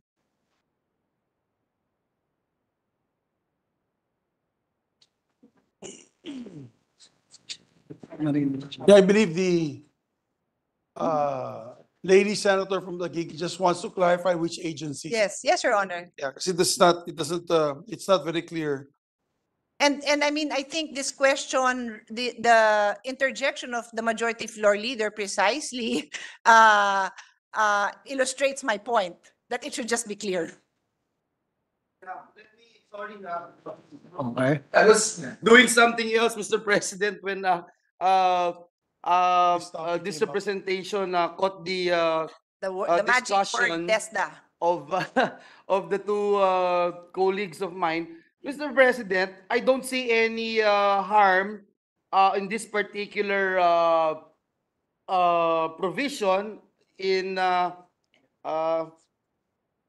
this particular provision on page 46, where TESDA, it says, shall in consultation with CHED and Marina develop, establish, and implement non-degree courses and programs on maritime education and other quality technical education and training programs for seafarers who may want to learn new skills or enhance their existing skills. It So they're only not means, cited Mr. President, develop. TESDA is in charge of training regulations, of developing programs that will enable to help Marina to be able to implement, Mr. President, what was transferred to them, Mr. President, because the expertise remains with TESDA. So I don't see any problem having this, Mr. President, in this particular measure. Thank you. I hope But I was to be able clear, to help out, Mr. a bit, but your task is not yet over. So you have clarified, Mr. President, the Majority Floor Leader has clarified that Section 84 remains relevant. Yes, Mr. So President. my question is whether the sponsor believes it is necessary to identify each government agency that a seafarer needs to seek certification from. And so when I asked, he mentioned 3, and then I thought of Your Honor, and I asked TESDA, and the answer was yes, but the majority floor leader says no. So that is precisely my point. Baka mamaya pag pinasa natin to, mag-insist na, "Ay, hindi, punta kayo sa TESDA." If I understand correctly, majority floor leader is saying, no, you don't need to. But the response that I was given just before you walked in If it is is- papasok si TESDA. So this should be clarified. If it is STCW, it's no longer with TESDA when it comes to certification. What is stated here, Your Honor, distinguished colleague, is that TESDA remains would remain the certifying body in developing The programs. programs, but Yes. not the Training individual, but Yes. not certifying the Yes. individual. They are certifying the The programs. programs, Mr. President. Oh. Yes, that's what May I that's what interject? it means, Mr. May, President. if the agencies are enumerated on section 24, your honors, why don't we just put there, we mentioned section 24, or section 84. For example, only seafarers certified by appropriate government agencies, No, Mr. President, Section 84 includes NLRC. Parang it's a basic enumeration of various government agencies. It is not limited to the certification. My only concern, and I will repeat, I leave it to the sponsor. I just don't want that when it leaves the halls of Congress, later on, for example, our expert in TESDA will say, hindi niya job mag-certify, ba't kayo nagpapa-certify dyan? So that's why the intention of the legislative body should be very clear, and that must come from the sponsor. Okay, but you test the 7:30. Mr. President, Your Yes, Honor, your honor. tapos na po yung period of interpellation natin, period of amendments na ito. Sana ang request ko lang po, sabihin lang niya sa akin kung ano yung amendments niya, and I will say whether I accept or not. And if I do not accept it, and I will explain. Ang nangyari po kasi, pina-explain niya muna ako, na bumabalik tayo sa interpellation, and then after ma-explain ko, pwede niyang i-amend at pwede niyang hindi. Napapahaba lang po tayo. Bakit hindi na lang po niya, Mr. President, Your Honor, sabihin na lang kung anong gusto niyang amendment, anong linya yon, and then I'll say accept or not. If I don't accept, and I'll tell the good senator from Taguig why I'm not accepting. Para mapabilis lang po tayo. Kaysa naman po, kailangan pa muna ako magpaliwanag, babasahin niya, kailangan ko pa magpaliwanag, and then hindi siya satisfied sa paliwanag ko, then magkakaroon ng debate. At kapag halimbawa na satisfied siya sa paliwanag ko, then hindi na siya mag-amend. Humahaba lang po tayo, Mr. President, Your Honor. Kung gusto niyo po, maglatag na ako ng banig dito. Sa unan. Welcome to Session- legislative work, Mr. President. No, hindi naman po gagawin.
President, at this juncture, may I move that we suspend consideration of Senate Bill number 2221. So move, Mr. President. There being no objection, motion is approved. Mr. President, with the permission of the body, we are in a receipt of a bicameral conference committee report on the disagreeing provisions of Senate Bill number 2224 and House Bill number 4125. This is the bill on ease of paying taxes, Mr. President. And with the permission of the body, may we recognize the chairperson of the Senate panel, Senator Sherwin Gatchalian, to give us the highlights of the conference committee report. So move, Mr. President. Our distinguished colleague from the city of Valenzuela, the hardworking sponsor of the measure, Senator Sherwin Gatchalian, is recognized. Thank you, Mr. President. Thank you, Majority Leader. Good evening, Mr. President. Mr. President, distinguished colleagues, ladies and gentlemen. As the chairperson of the Senate Committee on Ways and Means and the chair of the Senate panel, I have the honor to present the bicameral conference committee report on the disagreeing provisions of Senate Bill number 2224 and House Bill number 4125 on the Ease of Paying Taxes Act. The Senate and the House panels have met today at the bicameral conference committee meeting and discussed to work out a reconciled version of our respective bills. Mr. President, I would like to thank our fellow conferees from the House of Representatives, led by Congressman Joey Salceda, chairperson of the House Committee on Ways and Means and head of the HOR panel, for agreeing to use the Senate version as the working draft of the reconciled bill. The reconciled version provides for taxpayer segmentation, file and pay anywhere mechanism, exemption of micro taxpayers from withholding taxes, reduction of penalties for micro and small taxpayers, and exemption of OFWs from the filing of income tax returns. The inclusion of these significant provisions is a testament to the bill's main objective of providing ease and convenience for our taxpayers. With the aim of modernizing tax administration, removing antiquated procedures, and improving efficiency in tax compliance, this bill proposes to make the following additional revisions to our tax system. Number one, option to electronically or manually register, transfer, and cancel registration without the need to pay 500 pesos annual registration fee. Two, adoption of accrual method for sale of goods and services for VAT purposes. Number three, recovery of output VAT paid on uncollected receivables. Number four, VAT invoice as the only proof of transaction and removal of the term prominently in the phrase written or printed prominently found in the current provision. Number five, automatic indexation of VAT threshold. Number six, implementation of audit risk assessment in the processing of VAT claims. Number seven, fixing the period of processing of refund of erroneously paid taxes to 180 days from the date of submission of complete documents. And number eight, increase the threshold from 100 pesos to 500 pesos for transactions requiring official receipts to be adjusted every 3 years using the Consumer Price Index. Mr. President, I would like to express my sincerest gratitude to our esteemed colleagues and members of the Senate panel, Senator Sani Angara, Senator Mark Villar, Senator Francis Tolentino, and Minority Leader Senator Coco Pimentel III, for their invaluable support to this measure. The members of the House panel, composed of Representative Joey Sarte Salceda, Congresswoman Ria Vergara, Congresswoman Midi Cua, Congresswoman Jinky Pitrix Luistro, Congressman Ron Salo, Congressman Alan T., Congresswoman Christine Singson Mehan, and Congressman Sergio Dagook as likewise authors of this bill. Likewise, we thank the technical staff of the Committee on Ways and Means of the HOR and the Senate, my committee Ways and Means staff, and the Senate Tax Study and Research Office for their hard work until wee hours of the night, burning the midnight oil. Mr. President, the comprehensive details of the disagreeing provisions as reflected in the joint explanatory statement. With the permission of the body, I move that the said joint explanatory statement on the disagreeing provisions of Senate Bill number 2224 and House Bill number 4125 be read in toto into the records, and that the bicameral conference committee report be ratified. Thank you very much and good evening.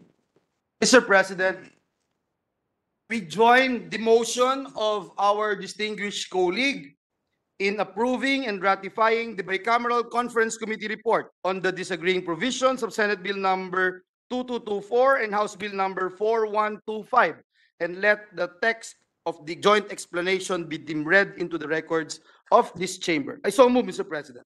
There being no objection, the bicameral conference committee report on the disagreeing provisions of Senate Bill number 2224 and House Bill number 4125 is hereby adopted and ratified. Congratulations to the sponsor and the authors. I believe the PPP, do we do the kuya or do we do the younger brother first, Majority Leader? Mr. President, the Kuya is the most generous Kuya in the world, and he is giving and paving the way for the good one to proceed, Mr. President. And after which will be the cute one. We are in a receipt, Mr. President, of a bicameral conference committee report on the disagreeing provisions of Senate Bill number 2233 and House Bill number 6527. This is the bill pertaining to Public-Private Partnership Act. Mr. President, with the permission of the body, may we recognize the chairperson of the Senate panel, our Deputy Majority Leader, Senator Joseph Victor Ejercito, to give us the highlights of the conference committee report. So move, Mr. President. Our sponsor of the measure, the gentleman from the city of San Juan, Senator J.V. Ejercito, is recognized. Yes, good afternoon, Mr. President, esteemed colleagues in the Senate. I have the honor of submitting for ratification the bicameral conference committee report on the disagreeing provisions of Senate Bill number 2233 and House Bill number 6527, or an act providing for the Public-Private Partnership or PPP Code of the Philippines. The Senate panel is composed of this humble representation: Senator Sonny Angara, Senator Francis Chis Escudero, Senator Mark Villar, and Senator Aquilino Coco Pimentel III. The committee adopted the Senate version of the bill as the working draft. As the chairperson of the Senate panel, allow me to report the provisions of the present reconciled bill accompanying our conference committee report. Under the reconciled version, the conferees agreed to further enhance the framework for processing PPP projects. Among others, the reconciled version improved the management of unsolicited proposals by, number one, clarifying the roles of bodies concerned to ensure that the rules we have set in the law are upheld. Number two, enabling the government to come up with more efficient processes without sacrificing the level of due diligence accorded to each PPP project. And number three, striking a balance between incentivizing private partners to participate in the PPP program while protecting public interest every step of the way. This would include, among others, the following. Number one, clarifying the change in the composition of the original proponent being referred to, which is the change that will affect the original proponent's majority ownership. Number two, promoting active private sector participation by, letter A, deleting the statement, decided to bid out the proposal as a solicited project pursuant to Section 9 of this code to avoid sending mixed signals to the private sector. Letter B, changing the implication of not acting on an unsolicited proposal within the required period from deemed rejection after 3 calendar days to deemed approval after 90 calendar days. In both cases, the implementing agency is incentivized to act upon the unsolicited proposal, or they shall face liability under this measure. Letter C, removing the requirement to invite other unsolicited proposals. And letter D, retaining the original proponent's right to match, but extending the comparative challenge phase from the existing 60 calendar days to up to 1 year to still encourage competition. Mr. President, the conference committee also recognized the game-changing impacts of this measure, which unifies the government's approach in unlocking the potential of PPPs in the country. As such, the reconciled version now calls this landmark legislation the Public-Private Partnership Code of the Philippines. During the period of interpellation, we have propounded that the three policy objectives of the bill, as set by President Ferdinand Marcos Jr. himself, are: number one, to address the ambiguities in the existing law; number two, to address the bottlenecks and challenges affecting the implementation of the PPP program; and number three, to foster a more competitive and enabling environment for PPPs. These, Mr. President, I'm proud to say we have addressed. Mr. President, it's an honor to report that our objectives in prioritizing this measure were further strengthened and accomplished by the reconciled bill. I dare say that this August Chamber has successfully put forward the interests of the most important P amidst all these public-private partnerships, our people, the Filipino people. Today marks the culmination of almost 2 decades of legislating reforms for the public-private partnership framework. This landmark legislation is the realization of our long-standing vision to strengthen the partnership between the public and private sectors, recognizing the indispensable role of the private sector in advancing national development. At this point, Mr. President, I would like to express my utmost gratitude to the members of the Senate panel of the Bicameral Conference Committee for sharing their inputs and sound proposals that enabled us to produce a much better version.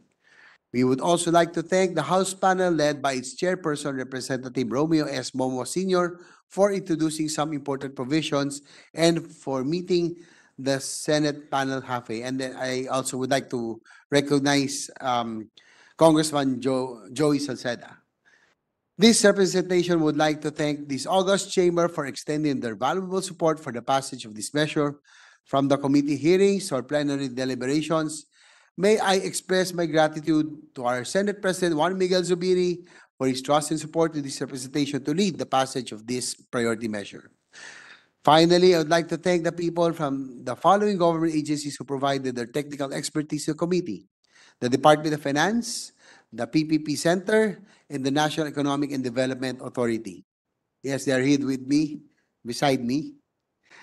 Mr. President, with the permission of the body, I move that the joint explanatory statement of the disagreeing provisions of Senate Bill number 2233 and House Bill number 6527 be read in toto into the record and that the Bicameral Conference Committee report be ratified. Maraming salamat po sa inyo lahat. Majority Leader. Mr. President, our distinguished minority leader is seeking the floor. I move that he be recognized, Mr. President. Yes, our distinguished minority floor leader is recognized. The mic, please, for the Mic minority test. floor leader. Sita. So thank you, Mr. President. And of course, let me congratulate our hardworking sponsor who championed this measure all these months, Mr. President. During our vote for the third reading of this measure, I voted in the negative, basically on a procedural issue. But now, Mr. President, given what transpired in the bicameral conference committee meetings, it's clear that even the Senate version underwent some significant changes, Mr. President. So this will be an additional reason for this representation to vote no to the bicameral conference committee report, Mr. President. We take note of Thank your, you. Thank you. and we record But your vote. still, my congratulations to Thank our you. chairman, our sponsor for the Yes, I'd like hard to work. thank Thank the you. minority leader as well, Mr. President, and be rest assured that the main meat or the major reforms that we introduced in the PPP code has been held, and we fought for that, and we did not give it away, Mr. President. Thank you. Thank you very much. So Majority Leader, there's I will listen to your motion. Yes, Mr. President. Mr. President, I move that we approve and ratify the Bicameral Conference Committee report on the disagreeing provisions of Senate Bill number 2233 and House Bill number 6527, and let the text of the joint explanation be deemed read into the records of the chamber. So move, Mr. President. There being no objection, the Bicameral Conference Committee report of the disagreeing provisions of Senate Bill number 2233 and House Bill number 6527 is hereby adopted and ratified. Congratulations. Congratulations, Mr. President. Sponsor into the Senate. Congratulations. And to all those that helped from the DOF, the NEDA, our staff, the secretariats, and the staff of the senators. Yes, Mr. President, the Deputy Minority Leader is also seeking the floor in this particular Yes, may issue. we May I recognize that we recognize the distinguished Senator Risa our Ontiveros. distinguished senator, Senator Risa Ontiveros is recognized. Salamat kaayo, Mr. President. I just like to explain my yes vote to this bicameral conference, the bicameral version of the PPP Act. Tingin ko po mababawasan ang uutangin ng Pilipinas at maiiwasan ang madayang PPP contracts kapag pinatupad na natin itong ating bagong PPP law. Hindi ako anti-private, kahit ako at ang aking partido ay sosyalista.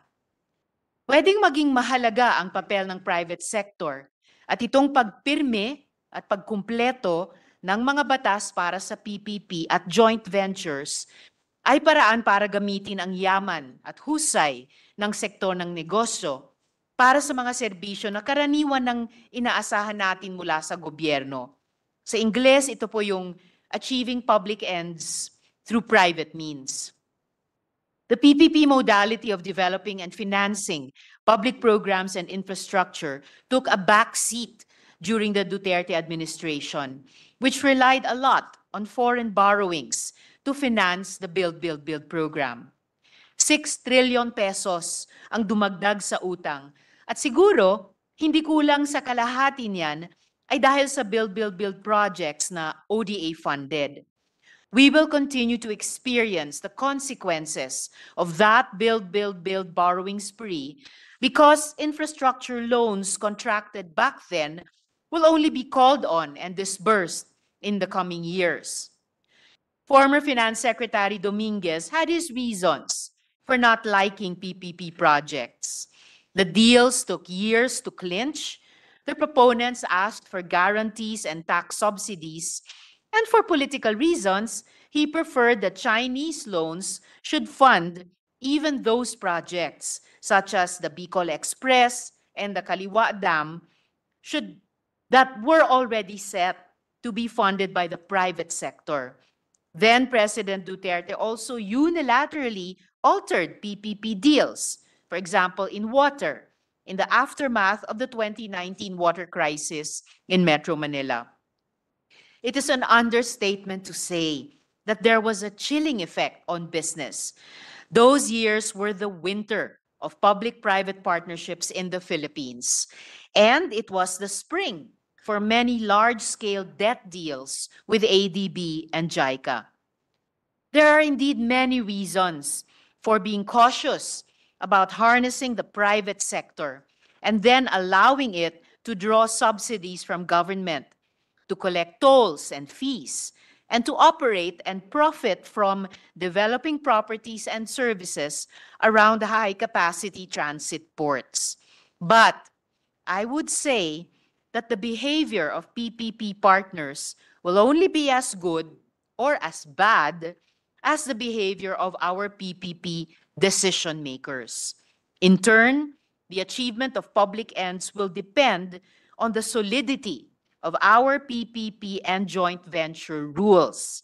It takes two to tango, as they say. And here, we are firming up some compulsory dance steps so that the dance will not be troublesome and contentious, with one side taking advantage of the vulnerability of the other.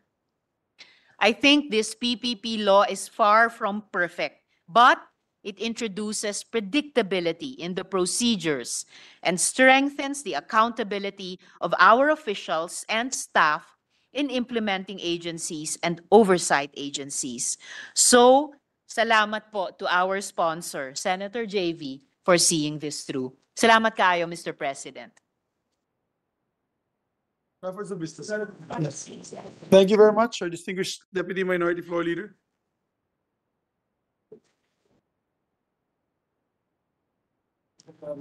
I believe, Your Honor, we have additional reference of business. Yes, Mr. President. Mr. President, move that we proceed with additional reference of business. So move, Mr. President. There being no objection, we ask Secretary to read the additional reference of business. By suggestion of the House of Representatives, letter from the House informing the Senate that on 25 September 2023, it passed the following House bills in which it requests the concurrence of the Senate. House Bill number 8937, enhancing the fiscal regime for the mining industry, amending for the purpose 34B and creating new sections 151A, B, C, and D, all under RA 8424, otherwise known as the National Internal Revenue Code of 1997 as amended. To the Committee on Ways and Means. 8969, an act creating a sustainable fiscal framework for the pension system, the military and uniformed personnel, providing mechanisms for the disposition of the government assets for the purpose and appropriating funds therefore. To the Committees on National Defense, Government Corporations, Ways and Means of Finance. 9021, an act mandating the public telecommunication entities and internet service providers to institute a refund mechanism for service outages and disruptions, providing penalties for violations thereof. To the Committee on Public Services. Letter informing the Senate that on 25 September 2023, it designated Representatives Romulo Escudero, Gato, Kimbo, and Onchuan as conferees to the Bicameral Conference Committee on the disagreeing provisions of House Bill number 6574, strengthening the promotion and delivery of mental health services and basic education through the hiring and deployment of mental health professionals and appropriating funds therefore, and Senate Bill 2200, promoting mental health and well-being and basic education. To the Committees on the Committee on the Rules, rather. Letter from the House informing the Senate that on 25 September 2023, it designated Representatives Marino, Rodriguez, Sakdalan, Tanwatco III, Garcia, Veloso Tuason, and Abalos as conferees to the Bicameral Conference Committee on the disagreeing provisions of House Bill number 4, an act providing protection to consumers and merchants engaged in internet transactions, creating for the purpose the Electronic Commerce Bureau and appropriating funds therefore, and Senate Bill 1846, protecting consumers and merchants engaged in internet transactions, creating for this purpose Electronic Commerce Bureau, appropriating funds therefore and for other purposes. To the Committee on Rules. Letter from the House informing the Senate that the 25 September 2023, it designated Representatives Momo Sr., Madrona, Salceda, Revilla III, and Dagoc as conferees to the Bicameral Conference Committee on the disagreeing provisions of House Bill number 6527, an act providing for enabling environment to foster the growth of public-private partnership for infrastructure and other development projects, and 2233, strengthening public-private partnership operating funds therefore and for other purposes. To the Committee on Rules. There's an additional reference to business, second additional. Second additional reference to business bills on first reading, Senate Bill number 2456, an act providing indigent job seekers discounted or waived fees and charges and the issuance of certain pre-employment documents issued by government agencies, introduced by Senator Estrada. To Committees on Labor and Employment, Social Justice, and Welfare and Rural Development. 2457, an act redefining the application of mother tongue as medium of instruction from kindergarten to grade 3, amending for the purpose sections 4 and 5 of Republic Act number 10533, otherwise known as the Enhanced Basic Education Act of 2013, introduced by Senator Gatchalian. To the Committee on Basic Education.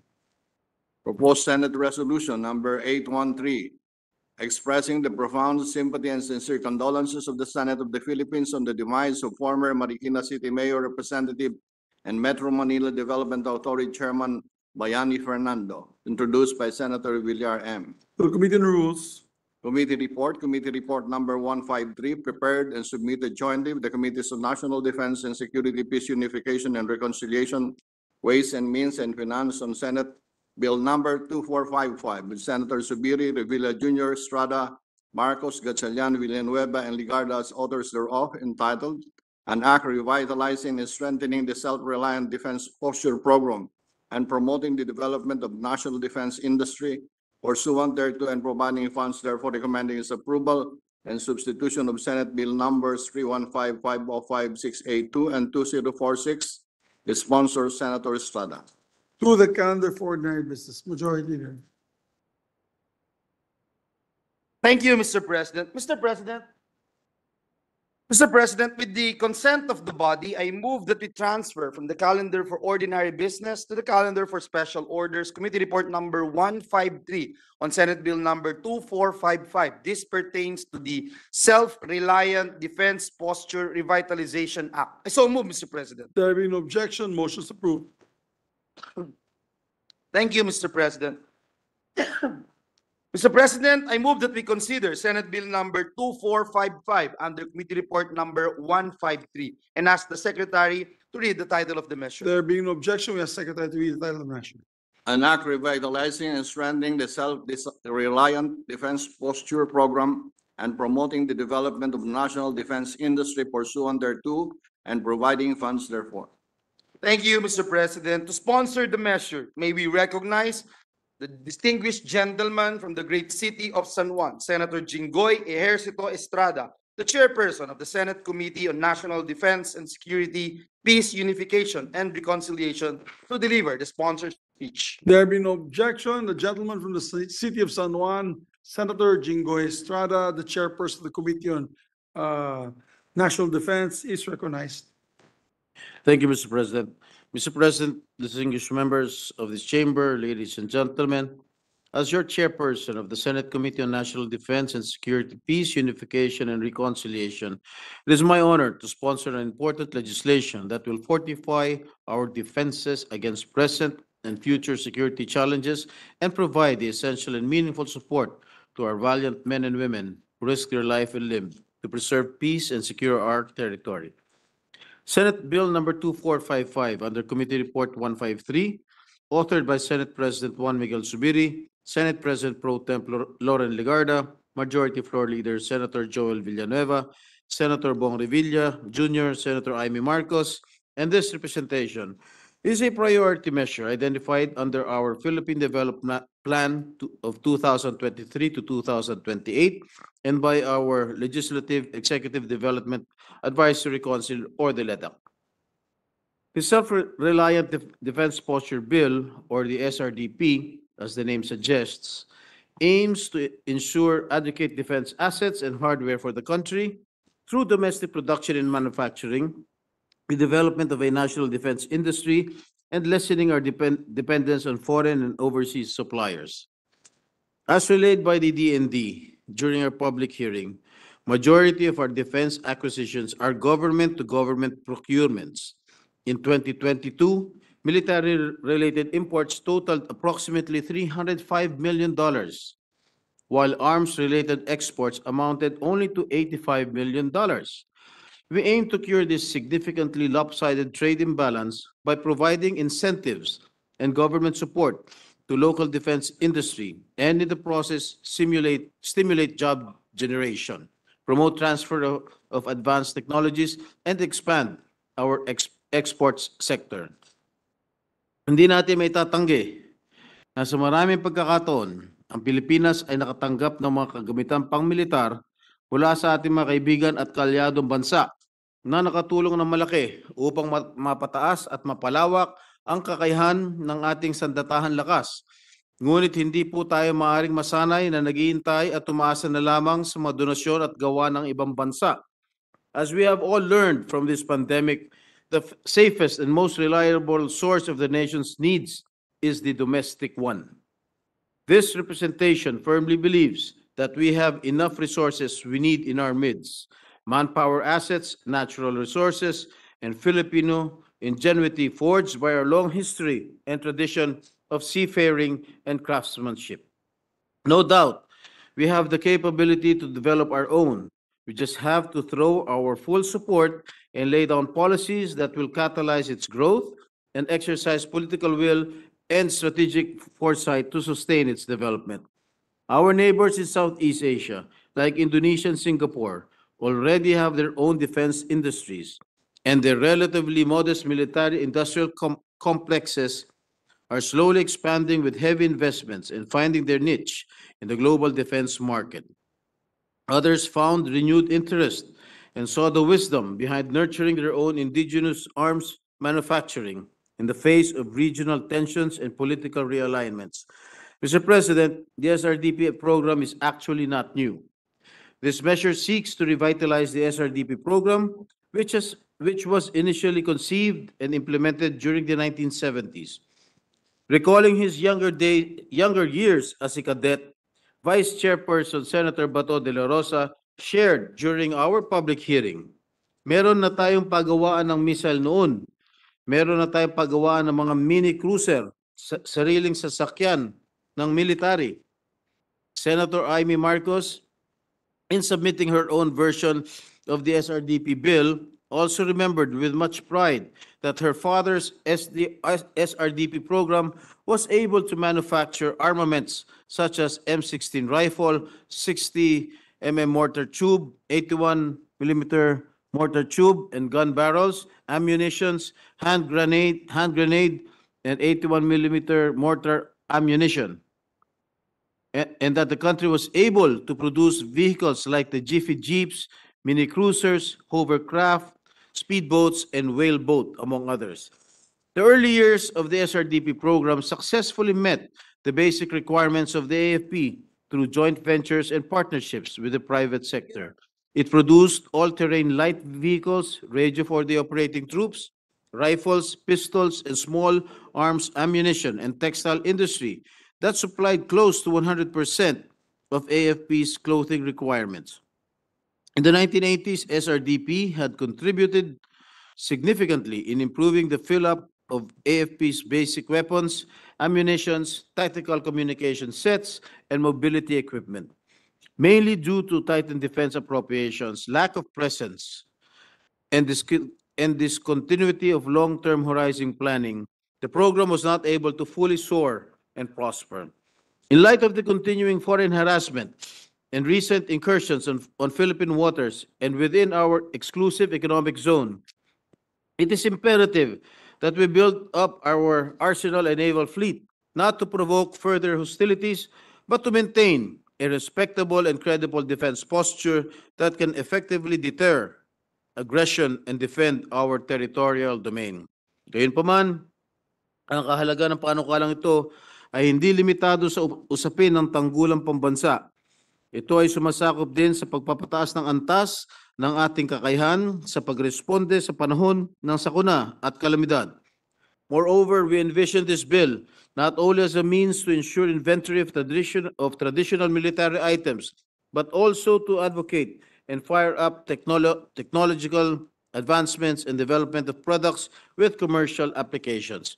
Under this bill, the SRDP program shall be designed to, number one, prioritize local employment and contribute to foreign currency exchange savings.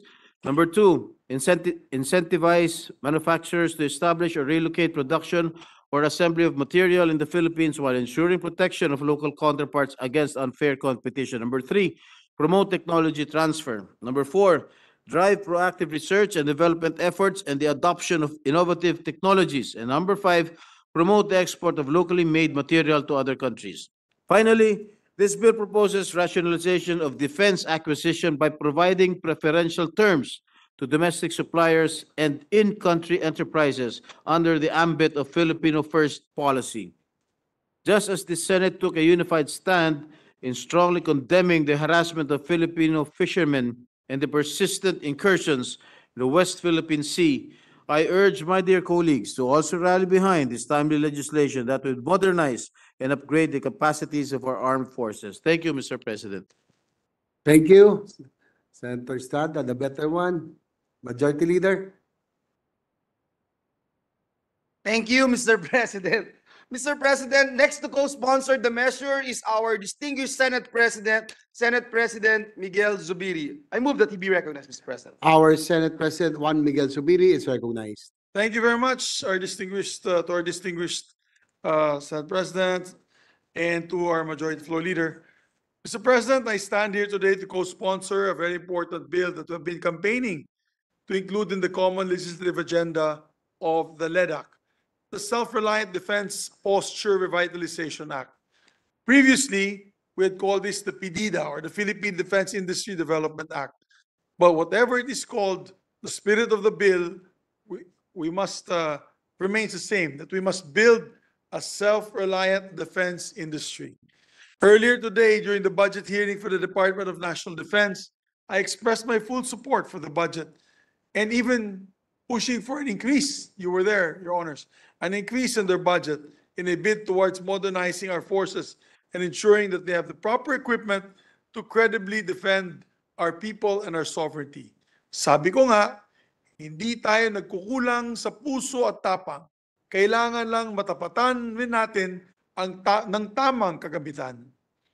And while it is vital that we provide the DND with a proper budget for their procurement, it is just as vital that we also find ways to build a more self-reliant defense posture. Sa ngayon po kasi, nakaasa tayo sa ibang bansa. Our choices are limited by what they can produce and what they're willing to offer and on what terms they can offer their equipment to us. To be honest, Mr. President, I think maybe 90%, maybe 90 to 95% of our defense needs have to be bought abroad, sa ibang bansa. Mas maganda siguro, wala namang masama dyan, Mr. President. No? Wala namang masama na binibili natin to abroad. And we know that some of our allies have the best, most cutting-edge defense technologies in the world, and we are keen on learning from them and adapting their innovations to our defense strategies. But we cannot depend just on our allies. We also have to be able to produce our own needs, for our own needs, in our own time. We understand our terrain, we understand our waters, our skies, our threats, and our people the best, so we can develop the equipment that best suits our needs.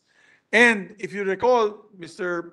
President, during the Marawi siege, after 2 weeks of fighting, naubusan tayo ng bala, naubusan po tayo ng mortar, naubusan po tayong bala ng howitzer, that then President Rodrigo Duterte had to beg, no, going to countries begging for more armaments para lang magamit natin sa siege of Marawi. And that was quite an eye-opener, Mr. President, because naalala ko, Chief PNP pa nun si Senator Bato, and we had some, of course, it was General Anyos, the Chief of Staff at the time, when they told us, kung sa bala, maubusan tayo, wala tayong makukunan, kundi yung local suppliers lamang, or at this case, it was one manufacturer. Pero sa baril, wala po tayong mabiling baril. Kailangan pa magkaroon ng import order, government to government, na napakatagal. So that is why it was important that we have our own resources. I remember, Mr. President, and I know many of you here are shooters, dati meron tayong Elisco tool, Elisco. Yan yung Sergeant General Angkan, Sergeant at Arms, is nodding his head. Nung araw po, tayo isa sa pinakamalaking producer ng M16 rifle. Actually, we exported to other countries. It was used in Vietnam. It was used in other countries for external and internal defense. Ngayon po, wala na po tayong ganyan. No? So, ang sabi ng mga manufacturers, pag wala po silang added advantage that this PDIDA gives them, at least alam po ng ating Minority Floor Leader, the PDIDA or this it's a new title po, the Self-Reliant Defense Posture Revitalization Act. This bill will give now priority to those who will manufacture in the Philippines. We hit several birds with one stone. One is that we are self-reliant in terms of manufacturing ammunition, firearms, and larger equipments. Tama sinabi po ni Senator Jingo Estrada, naalala ko yung mini cruiser dahil nung nasa Bukidnon po ako, yung mga sasakyan namin noon ay mini cruiser that was used also by the military at the time. And it gives them priority also.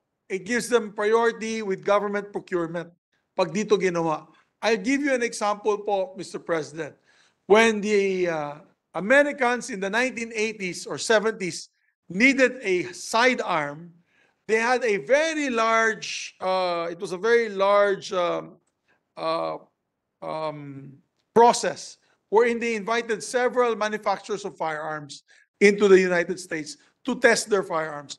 But with the coletilla that if they get the license or if they win the bid, no, for the firearms, they have to build their plant in the United States. I recall at the time it was the Beretta 82. And the Beretta 82 was an Italian firearm. They ended up building a plant in Atlanta, Georgia, and they now manufacture US-made Beretta firearms that was supplied to the US government troops. And then later on, it became the Sig Sauer. And Sig Sauer, as you know, is an Austrian company. It's a French-Austrian company. And they now manufacture also in the United States. So maganda po yan, Mr. President, kung merong foreign participants, we will now encourage them to build in the country. And I think I also spoke to the Navy about this because we have the Shaldag patrol ships that are coming in. Apparently, the first two were directly imported from Israel, and then the other four, anim po yan, will be outfitted and assembled in Cavite. So, alam naman po natin, Mr. President, the Philippines has one of the best shipbuilding capabilities. Those that are in Cebu, I know there's good shipbuilding capabilities in Cebu. We can now build our Navy ships and Coast Guard ships also here in the Philippines, so as long as there is an advantage for the local producers under this act, Mr. President. Kaya, we have the resources, my dear colleagues. We have the manpower, we have the skills. We just need to finally have a solid government structure to guide the growth of the industry. Ang maganda rin ang maganda din dito, hindi lang armed forces ang makikinabang sa sarili nating defense industry. This will also generate a lot of jobs for our people, from our engineers and innovators to our laborers, and the industry will bolster our economic presence in the region and allow us to engage in the global defense industry, not just as buyers, but also as partners in production. I'll give an example po, Mr. President. Yung Turkey, dati hindi masyadong kilala yan pagdating sa defense industry. 20 years after, Turkey now is a global defense industry developer. They used to manufacture dati shotguns lang at mga rifles. Ngayon po, rocket systems, ships, submarines, our attack helicopters, Your Honor, are actually coming from Turkey. We have 6 attack helicopters from Turkey. So I enjoin our colleagues to support this bill to help our country build a truly credible, self-reliant defense posture, and of course, increase jobs and industries within our shores. Maraming salamat, Mr. President. Thank you. Thank you, our Senate President Juan Miguel Zubiri. Majority Leader. Thank you, Mr. President. Mr. President, as one of the sponsors of this measure, Mr. President, may I just be allowed to just insert into the records the sponsorship of this representation, just for the record, Mr. President. Yes, we take note and we thank our Majority Floor Leader for supporting the measure. Thank you, Mr. President. Also, Senator Bato de la Rosa just gave us a heads up that he wanted to co-sponsor the measure and let it just be inserted into the records, Mr. Yes, we President. take note of the. Meanwhile, Mr. President, Senator Mark Villar is requesting that he be made co-author of the measure. Yes, we put that on record as well. Thank you, Mr. President. May I ask for a minute suspension, Mr. Session suspended for 1 minute.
Thank you, Mr. President. Mr. President, this juncture, I move that we resume consideration on Senate Bill number 2221. This is the bill on the Magna Carta of Filipino seafarers. So move, Mr. President. Thank you very much, Majority Leader. Therefore, we'd like to continue recognizing our distinguished sponsor, Senator Rafi Tulfo, and to continue interpellation, Senator Pia Cayetano. Thank you, Mr. President. So on section 14, which is, I believe, where we left off, I left it for the senator, for the sponsor to decide if he is comfortable leaving it with appropriate government agencies, given the discussion that we already have. Thank you, Mr. President, Your Honor. The reason why we didn't specify the name of the appropriate agencies, kasi nga po, time might come na magkaroon ng addition ng mga appropriate agencies na mabigyan ng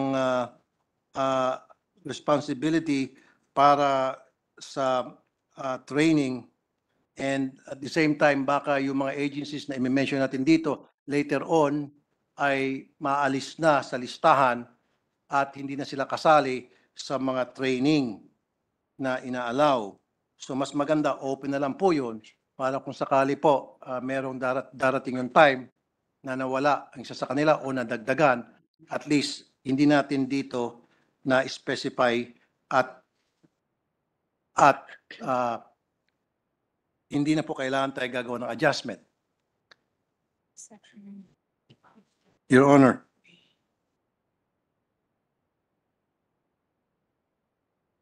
Kasi if I may explain further, Mr. President, Your Honor, halimbawa nilagay natin Marina, who knows later on down the line after a year or two or after a few years, yung Marina ay mawawala na for whatever reason at hindi na sila ang designated na agency para sa paggawa ng training, etc.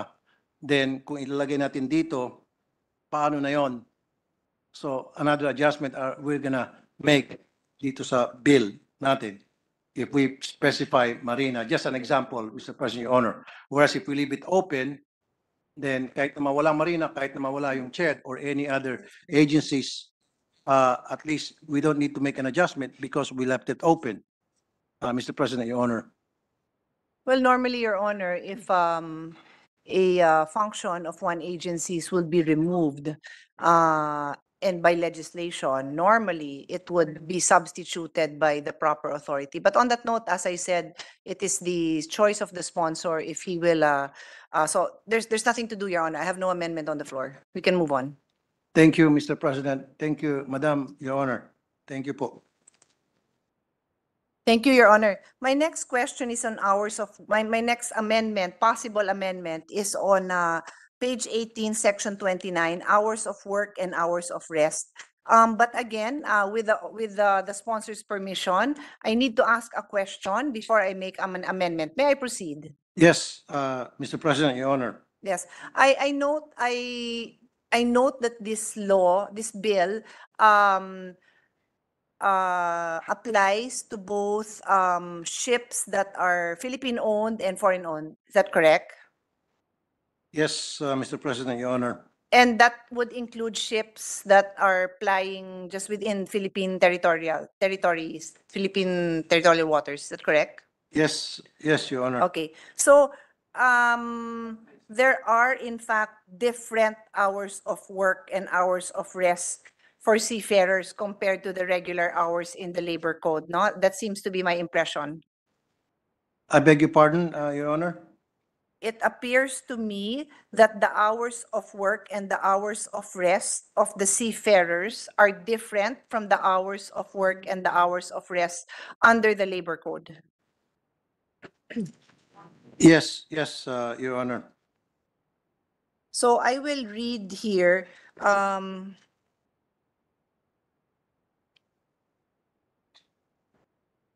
it states here that a seafarer's normal work will be 8 hours a day with 1 rest day per week.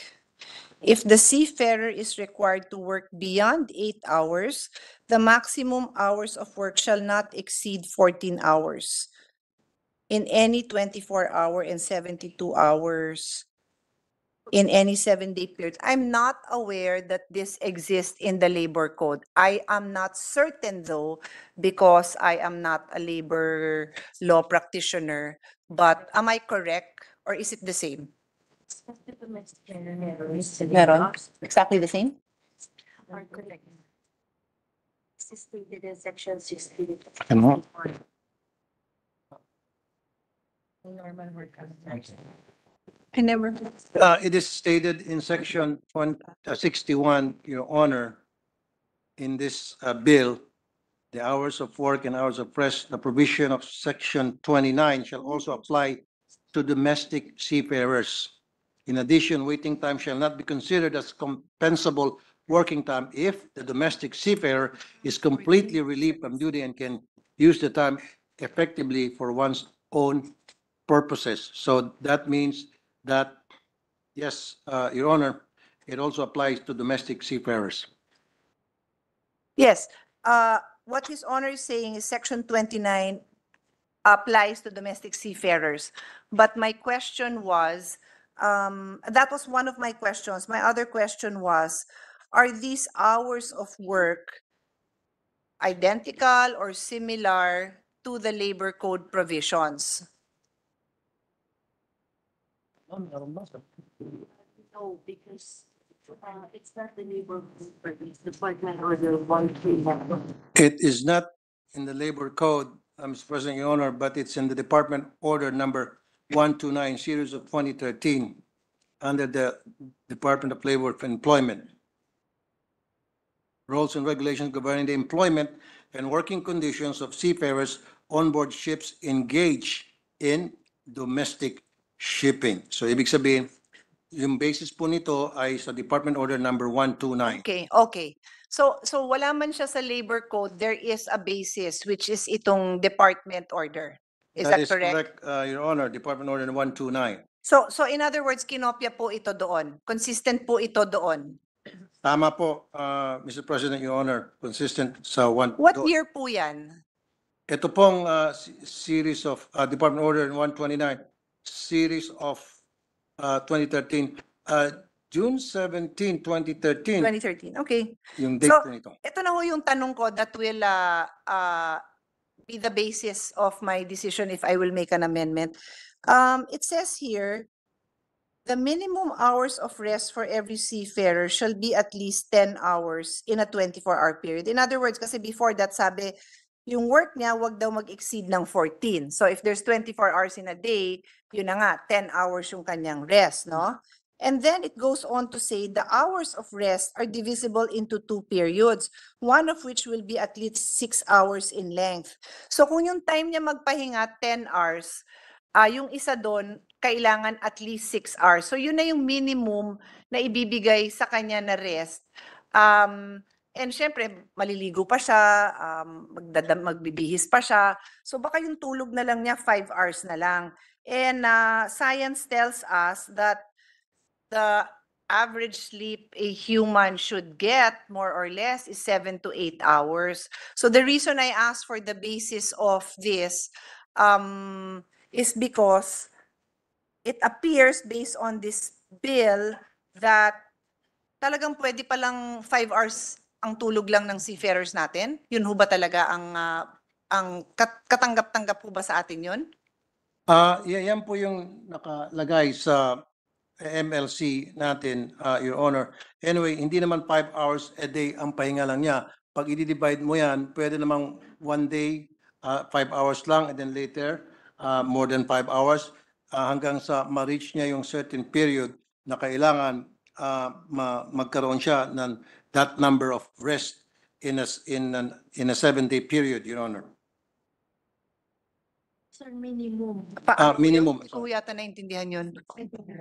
Pwede naman 2 hours. Kasi your bill states that kailangan lang siyang mabigyan ng 10 hours. And itong 10 hours can be divided into 2 for so long as may 6 hours. So what I'm saying is, if nagsunod-sunod na araw to or every other day, then possibly yung 6 hours na binigay sa kanya, baka 5 hours lang yung tulog niya. So nag-aalala lang po ako, is that really the standard internationally, and are we okay with it? And I apologize that I have to ask that question because I am not an expert po. So pag dinaanan ko to, tapos papayag tayo as a body na ganun ang standards, mabigat po sa akin yun. But again, I am not the expert. I'm just stating what I know about science and the need for sleep. You have a point there, Mr. President, and Your Honor, but it is the international standard. It states there. At minimum lang naman po ito. What do you mean by that, sir? Kasi pwede siyang magtrabaho ng 14. So may iwan lang na pahinga niya is 10. And then pwede siyang i-divide into 2. So 6. Kaya nga sabi ko, mga 5 plus lang ang maiiwan sa kanya. So that is a fact. Huh?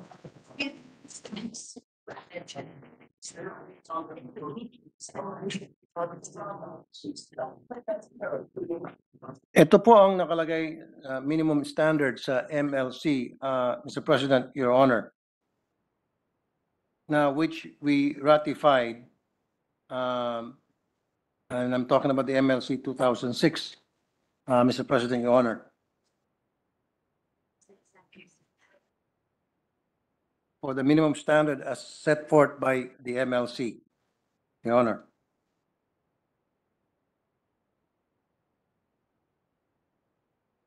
May sasabihin pa ho kayo or you're saying that that is what is indicated? Yung nakasulat dito sa bill nyo, yun na ho yun? Na nasa MLC? Yun na yun? Yes, yes. Okay, Your Honor. and we are a signatory to that. So And we are basically, signatory. tinanggap na natin yun.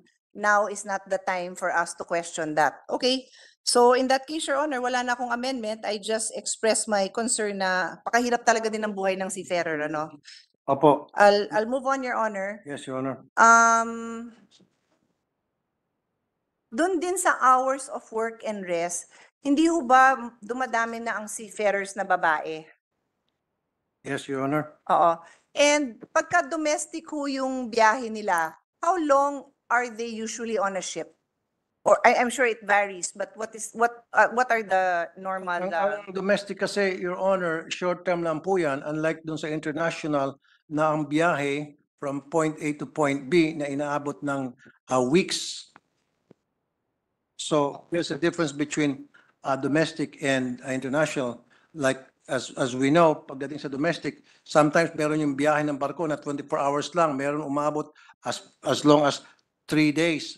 But wala po akong alam na barko biyahe dito, inter-island vessels, domestic ships na umaabot po ng 1 linggo from point A to point B. Yes, yes. Oo.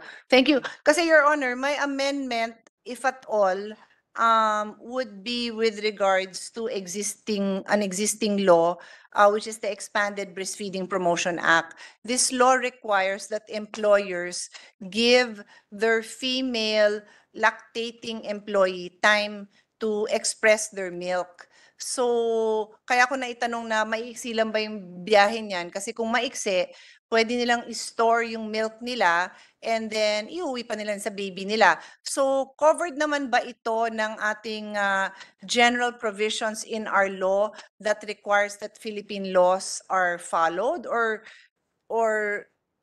would His Honor be of the view that an amendment would be necessary to ensure that that is included?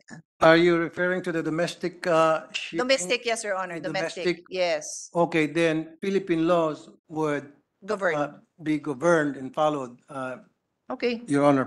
Okay, so in that case, Your Honor, no need again for an amendment. I just want to spread into the record that ship owners have to be conscious of this law, the expanded breastfeeding law, which requires that they give their female lactating mothers time to breastfeed. Yes, Yes, Mr. President, Your Honor. Yes. You're correct. And I was, the only discussion I know that His Honor's staff had with my staff was with regards to an earlier question I had on, the amendment actually that I made on health status, no? And I understand that there is an issue accepting my amendment. I will make this simple, Your Honor. Again, this is also a this is a Philippine policy, no? So I'm spreading it into the record that for domestic travels, that must be followed kasi Philippine law.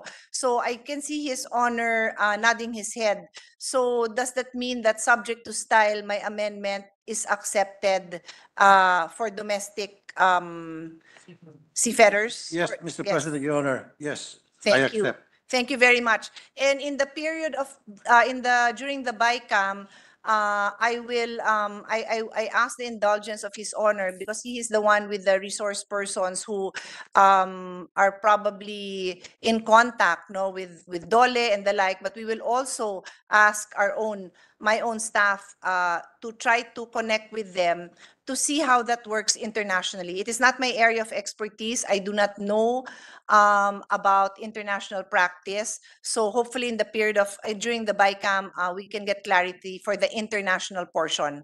Yes, Your Your Honor. Honor. Thank you very much, Your Honor. Mr. President, Your Honor. Okay, thank you.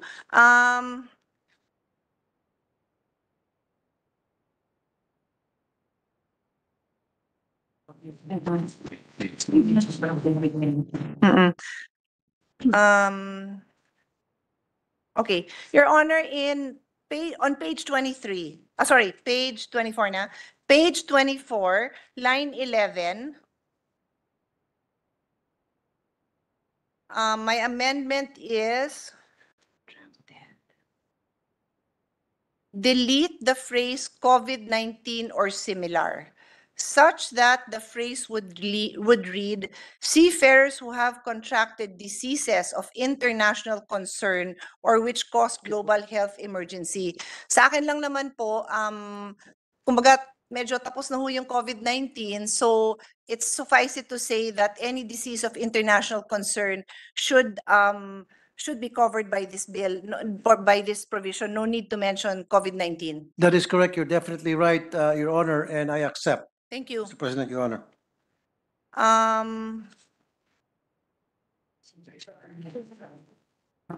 Mr. President, on page 25, section 46, termination of employment. Are the again, a preliminary question to determine if there is a need for an amendment. Are the enumerations here, do they need to all happen for employment to cease? Or is anyone individually a ground for termination of employment? Because it says here, the employment, blah, blah, blah, shall cease when the seafarers complete their period of contractual service aboard the ship, sign off from the ship, and arrive at the destination. Must all three be complete? I'm sorry, Your Honor. So the phrase, this provision, Your Honor, is termination of employment. And on Yes. letter A, it says that the employment of the Filipino seafarer shall cease when, and then there are 3 incidents mentioned. Do these 3 have to happen for the termination, for the employment to cease, or is it meant to be an or? For clarity, Your Honor.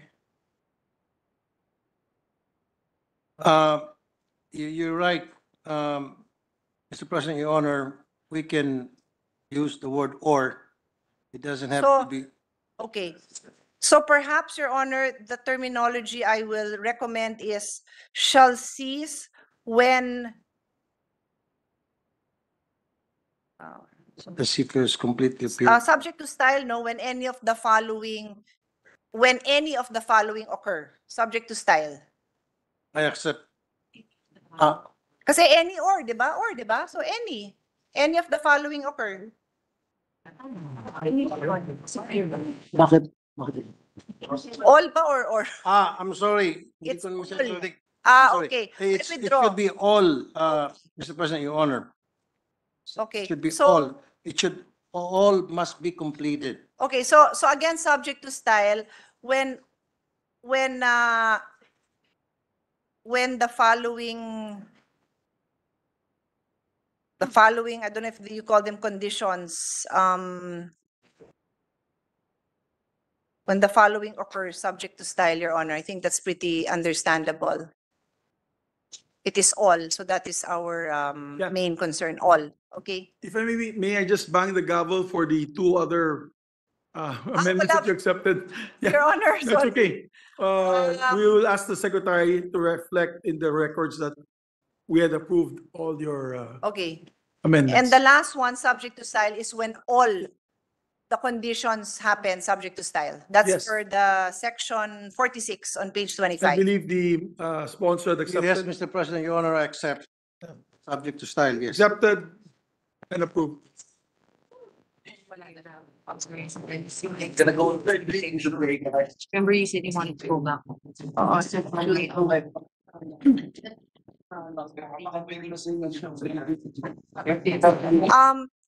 Infectious ailment or ailment? Your Honor, on section 56, this is quarantine and medical expenses in repatriation due to infection, ano ba to, with S? Epidemics or pandemic.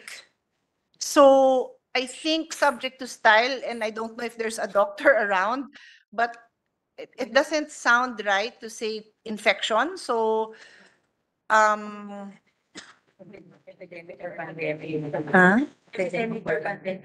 So if His Honor will agree, my amendment would be to just delete infection because the body of that section actually refers to an epidemic or pandemic. And then, so that's my first amendment. Can we just delete infection, the word infection? Yes, Mr. President, Your Honor, I accept. So, Yes, thank you. accepted. And then for consistency, what is stated now in the bill is epidemics or pandemic. So can we just be consistent and say both singular or both plural, That's correct. subject to style? You're right. It should be singular, Your Honor. Mr. President, Your Honor, delete the S, so it should read epidemic or pandemic, singular. So accepted, Your Honor? I Subject to accept, style? Mr. President, Your Honor. It's accepted. Approved. Okay, Your Honor, I was just informed by my staff that the word infection was inserted in the body, but since His Honor has accepted the amendment to the title, can we just be consistent and delete the word infection in the body? I accept, There Mr. be President, no Your Honor. objection. The amendment's accepted. Thank you, Your Honor. It's the very last. Ano nga ba to? Yeah. Okay. Okay. Okay.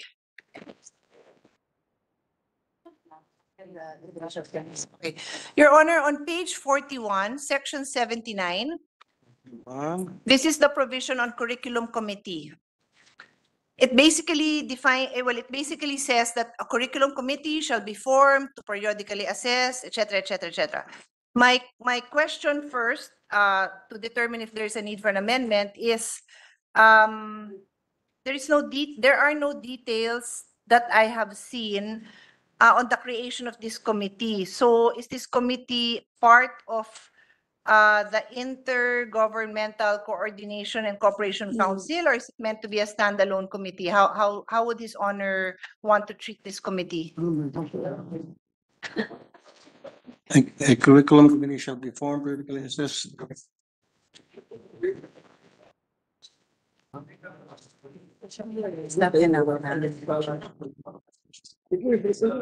So standalone. Parang sa standalone. Saan yan? Sa central. Page 41. So the same there. Yes, So actually, Your Honor, in that section Your that Honor. I mentioned, it just says that a curriculum committee shall be formed and chaired with the following as members. So if it is meant to be a standalone, then I have no further amendment, Your Honor. At least we put it on the record that it's standalone, because sometimes baka may umako pa dyan. Baka sabihin nitong Cooperation Council that it's under them, or Thank you, Mr. President, Your Honor. So what's the answer? It's a is it a Stand- standalone, It is a Mr. standard. President? Standalone. Okay, so then I don't have, oh, I don't have any more, Your Honor. I just want to put on record that I was one of the first to file this bill. I cannot remember how many years ago. Napagod na rin yata yung staff ko to refile this bill. So may I ask that I be reflected as a co-sponsor, Your Honor? Thank you. Yes, with the permission of co-author, the and co-author. sponsor. Yes, permission. Co-sponsor, yes, Mr. co-author. President, Your Honor. And also, you have a question? You also? Uh, Oh, yes, please, Mr. President, meron pa akong isisingit pala from Senator Coco Pimentel. Yes. On page 15, after line 2, insert new So section. thank you. I'd just like to thank Ma'am Pia. Thank you very much, Madam Pia. Thank you, Senator Cayetano. Thank you. Yes, please proceed, Senator Tulfo. Page On 15. page 15, after line 2, insert new section 27 before duties and responsibilities. Section 27, nature of liability. The manning agency shall be jointly and severally liable with the principal or ship owner for any and all claims arising out of the implementation of the employment contract involving Filipino seafarers. I so move, Mr. President. There be no objection to the amendment. Amendment is approved. No more amendments, Your Honors? No more. Yes, Senator Risa is raising her hand, or? Yes, ma'am.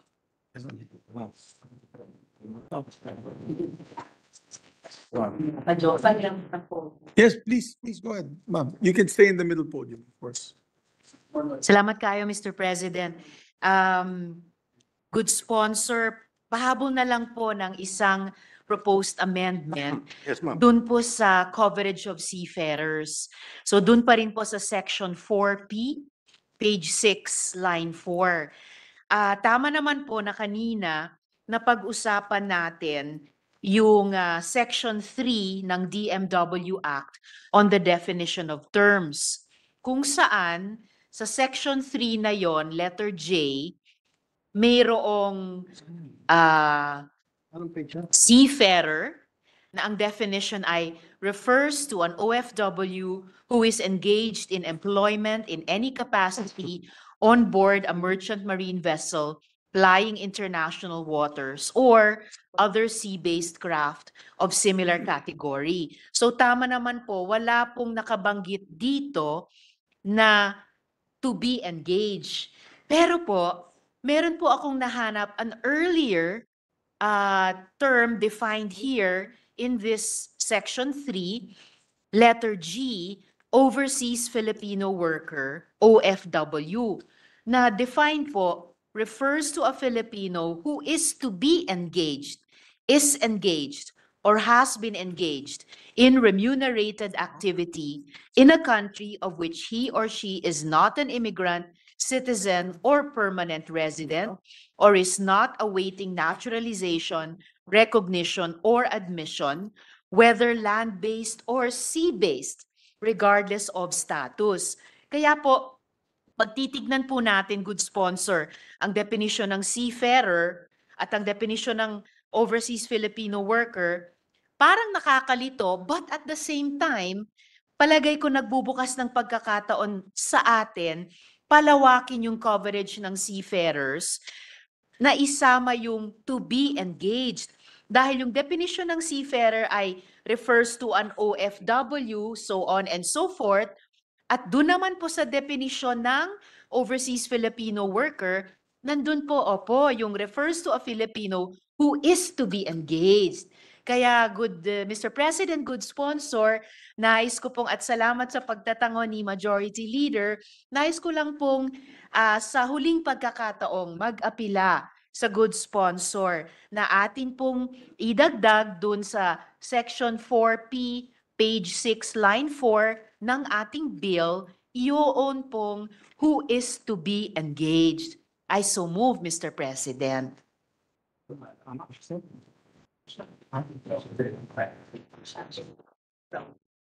It's to be engaged. Bakit hindi pwede pag ano resort po?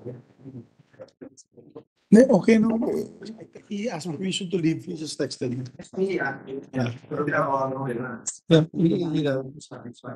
Para din lamang po maging consistent sa DMW Act at pag-extend po ng ganyang coverage sa ating seafarers, Mr. President. Okay, Mr. President, Your Honor, kasi to be engaged, meaning wala pa po silang contract, therefore, hindi pa sila considered as seafarer or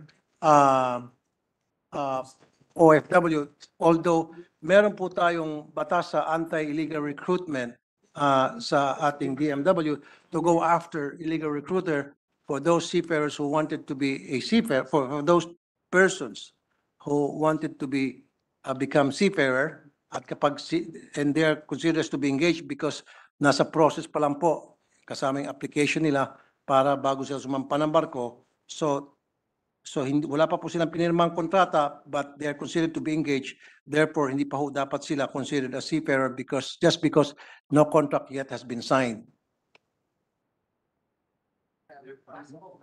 Gayun din po, Mr. President, good sponsor, dito nga po sa definition ng overseas Filipino worker sa DMW Act, na dun din po sa definition of terms, ang seafarer refers to an OFW.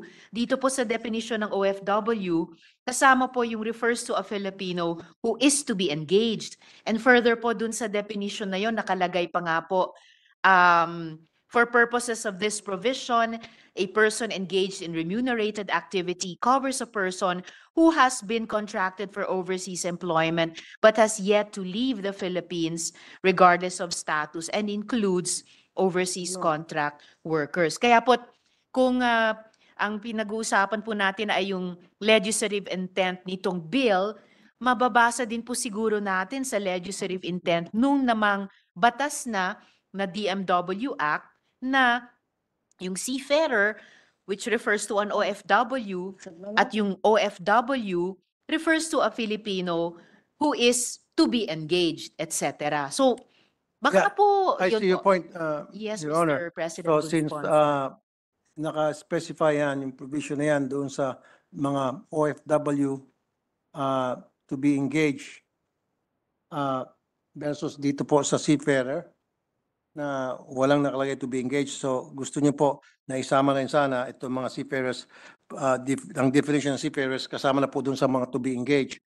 Opo, good sponsor. Dahil nga po, sa definition ng seafarer, nagsisimula siya na sa refers to an OFW. At doon naman po sa definition ng OFW, nagsisimula siya sa refers to a Filipino who is to be engaged. You're Mr. right, President, Your good Honor. sponsor. But sa MLC, wala pong nakalagay doon to be engaged. Ang definitions ng seafarer sa MLC, walang nakamention doon about to be engaged. Straightforward po doon yung definition.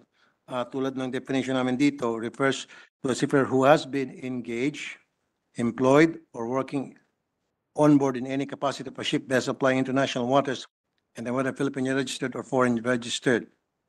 So, pinapalo lang po namin yung standard ng MLC dito po sa definition ng overseas seafarer. Mr. President, Your Honor. I understand, Mr. President, good sponsor.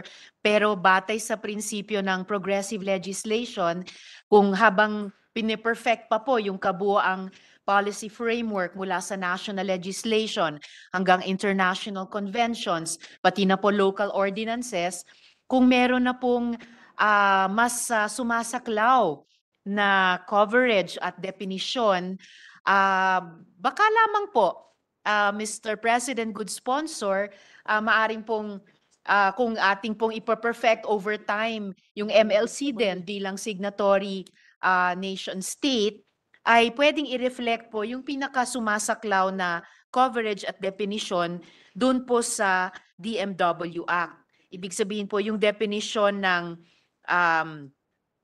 seafarer, opo, pero in relation also sa definition ng OFW, kung saan nga po nakabanggit doon na refers to a Filipino who is to be engaged. Mr. President, good sponsor. Yeah, I ask for 1 minute suspension, Mr. President. Yes, Mr. President. I should suspend it.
Yes, please proceed, dear sponsor and dear colleague, Senator Risa.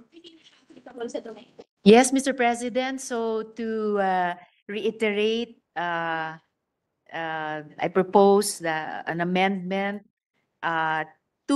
in consistency with the Department of Migrant Workers Act to include Filipino seafarers who are to be engaged in Section 4P coverage of seafarers. I so move, Mr. President. Sa page 7 na lang. Page 7, line 8, after the word act. Ay, Ha? page 7, line 8. Tapos after. Page 7, line 7. Last Okay. sentence na lang. Natin yung last sentence na. Sorry. Is there a counter proposal from our sponsor? I believe so, Mr. President. Yes. I will give him half a minute suspension. After line 12.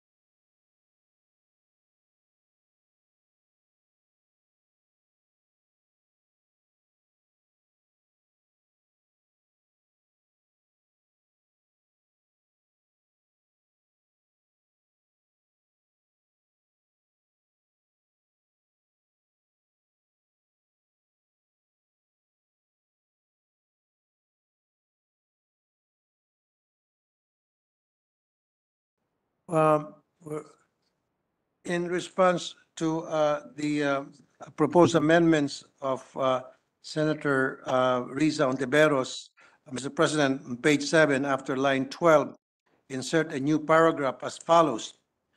Nothing in this act shall diminish the protection given to overseas Filipino workers under Republic Act number 11641, otherwise known as the Department of Migrant Workers, the MW Act, including seafarers who are still to be engaged as such. I so move, Mr. President. Accepted? I accept the amendment to the amendment, Mr. President. Good sponsors. Yay. Thank you very much. Therefore, no objection. Amendments accepted. And one last final Daghang amendment. salamat. Mr. President. Thank you, good sponsor. Thank you very much. And one last final amendment, Your Honor, my dear sponsor. I just saw this, it was just pointed out to me, just a styling amendment. On page 14, line 4, after the word cost, delete the word shall. So it will read, the related cost be directly or indirectly levied. Hindi na po kailangan ng shall kasi there's shall also a few words prior to that. I accept, Mr. President. Thank you very much. There being no objection. Amendments accepted. Majority Leader, there are no more amendments Yes, Mr. to this President. wonderful act. To God be the glory. With no other amendments, Mr. President, I move to close the period of individual amendments. So move, Mr. President. There being no objection to the motion, period of amendments are closed. Subject to style, Mr. President. Subject to style. Thank you, Mr. President. Mr. President, with the consent of the body, I move that we approve on second reading Senate Bill number 2221. I so move, Mr. President. There being no objection, Senate Bill number 2221 is approved on second reading. Congratulations. Thank you, Mr. President. Mr. President, this being a certified measure, I'd like to request the Secretary to read the letter of certification from President Ferdinand Bongbong Romualdez Marcos Jr.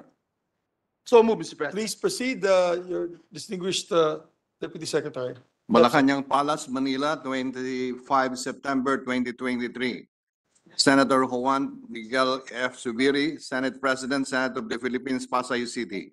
Mr. Senate President, pursuant to the provisions of Article 6, Section 26, Paragraph 2 of the 1987 Constitution, I hereby certify to the necessity of the immediate enactment of Senate Bill number 2221 entitled an act providing for the Magna Carta of Filipino seafarers in order to address recurring deficiencies in our domestic laws pertaining to the training and accreditation of thousands of Filipino seafarers which endanger their employment in the European market in particular and the global maritime arena in general.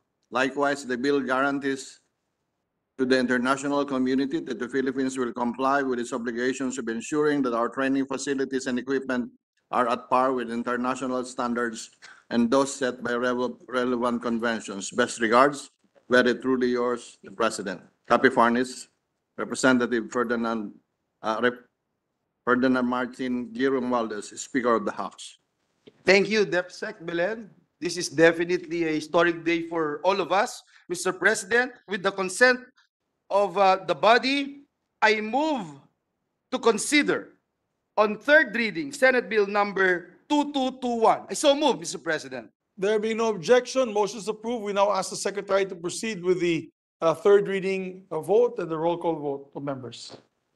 Roll call vote, the Honorable Senator Angara, Senator Binay, Senator Cayetano Alan, Senator Cayetano Pia, Senator De La Rosa, Senator Ejercito, Senator Escudero, Senator Estrada, Senator Gatchalian, Senator Go, Senator Hontiveros, Senator Lapid, Senator Ligarda, Senator Marcos, Senator Padilla, Senator Pimentel, Senator Poe, Senator Revilla, Senator Tolentino, Senator Tulfo, Senator Villanueva, Senator Villar Cynthia, Senator Villar Mark, Senate President Subiri. Yes, na yes.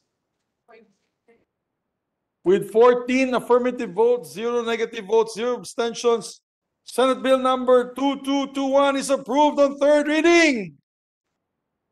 A Christmas gift to seafarers, Your Honors. Thank you, Mr. President. Mr. President, may we recognize the distinguished sponsor, the gentleman from Isabela and Davao, our dear colleague, Senator Idol Rafi Tulfo.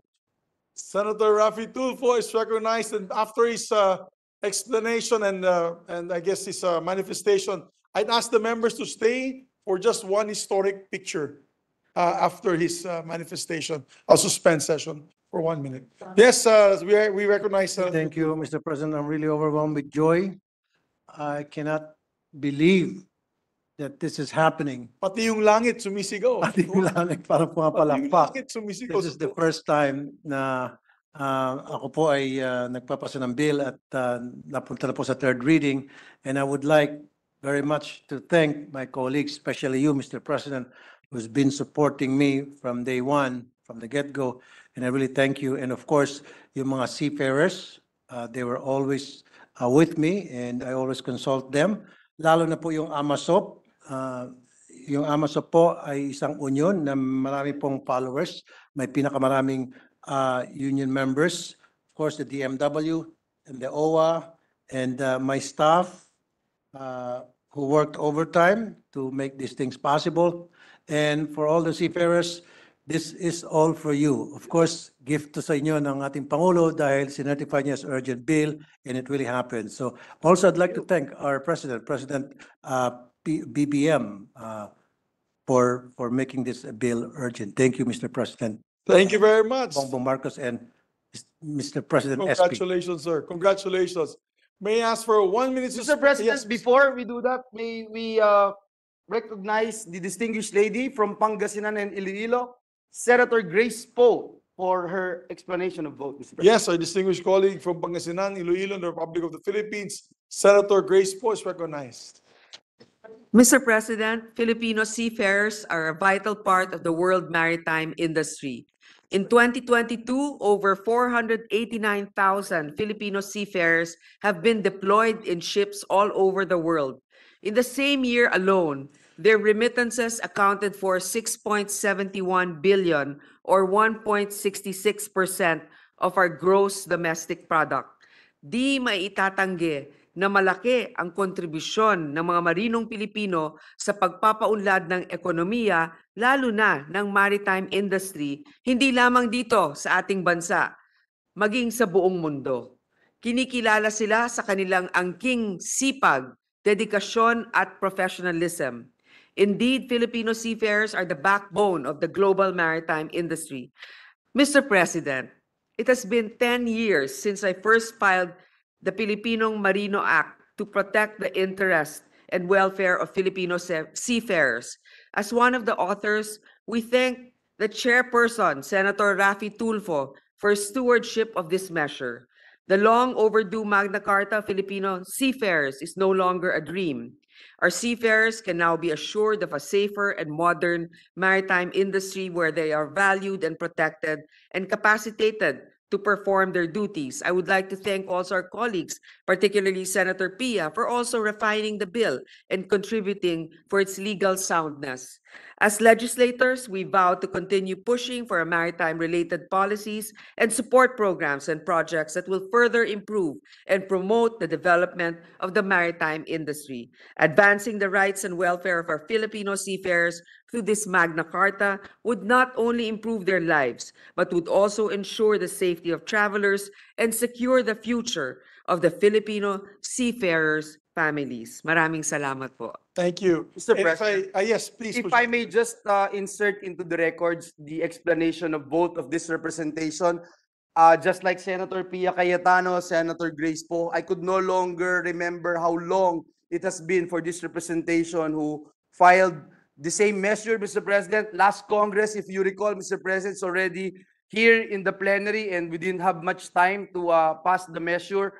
And again, we thank the gentleman from Isabela and Davao for taking the cudgels and sponsoring this very important landmark legislation. And congratulations to you, Mr. President, and our dear colleagues. So again, may I just be allowed to insert into the records the explanation of both. Thank you very much, Majority Leader. Thank you. And Together, Mr. President, Senator Bong with Revilla, Senator Bong Revilla, Senator Sherwin Jinggoy Gatchalian, Estrada, Win Senator Jinggoy Estrada. Gatchalian, and Bongo, Mr. President, that their Yes. explanation be inserted into the records. And for those who also want to be made co-author and co-sponsor of this measure, let's make all the members who voted in favor tonight be made automatic co-sponsor and co-author. And I'd just like to put on record, I've been on a cruise with my wife and my family twice, and each time I go, half the crew ng cruise ship ay Pilipino. Alam mo, kaya tumataba kami dun. Tuwing kumakain po kami, dinadala kami ng kanin. Wala namang kanin dun, pero pag kilala ka Pilipino, inaalagaan ka na mabuti. Alam mo, sinasabi nila sa akin, ay, Senator Subiri, sana tulungan mo kami mga seafarers. Alam nyo na yon? I'm so happy to say this. When a seafarer now goes to us and asks us to help them, we can say with pride that this Congress, this 19th Congress, this batch of senators passed the Magna Carta for seafarers. Mabuhay po tayong lahat. Mabuhay. Senator Legarda? Thank you very much. First of all, I'd like to congratulate all the members of the Senate, especially the sponsor, a neophyte senator who was able to shepherd the process and sponsor not an easy piece of legislation. So congratulations to Senator Raffy Tulfo, despite all odds and challenges. I would like to remind all our colleagues, Mr. President, we're standing here 2023. Who was here in 2012 where yes, Senator Cayetano would probably remember that we concurred in the ratification of the MLC 2006. That's the Maritime Labor Convention of 2006.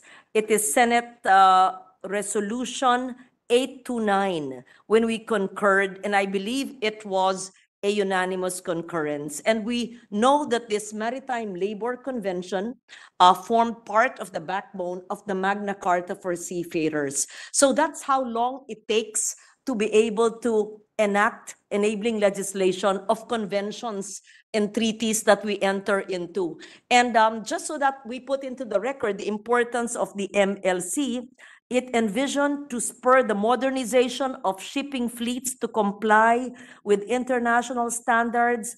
And this will enter into force 1 year after it's been ratified by 30 countries. And this also, of course, protected the rights of personnel manning the ships, and 30% of all the personnel of ships are Filipino seafarers, et cetera, et cetera. So I'm reading a long statement after 2012. So it took 11 years. I'm grateful to my colleagues and all the authors as well, and being a proud co-author. But of course, it would not have been possible if the Migrant Workers Committee was not established. Of course, this could have been discussed in another committee, but without the perseverance of our neophyte lawmaker, Senator Raffy Tulfo. Maraming salamat sa inyo at marami tayong gagawin para mapatupad ang mga alituntunin na napakahalagang batas na ito. Thank you, Yes, Mr. once President. again, congratulations, Senator Raffy Tulfo. Job well done, sir.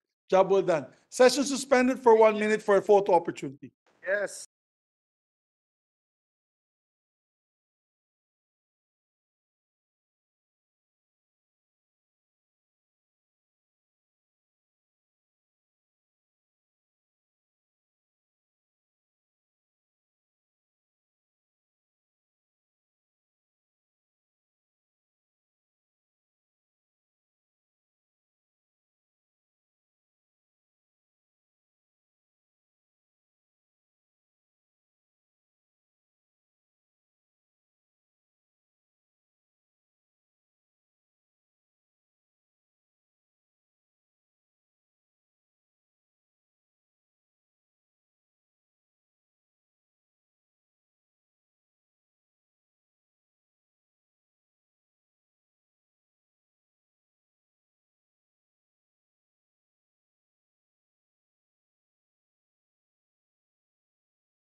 Majority Leader? Yes, Mr. President. Mr. President, another good news that we'd like to manifest on the floor. Mr. President, last night, the House of Representatives adopted the Senate version of the Internet Transactions Act.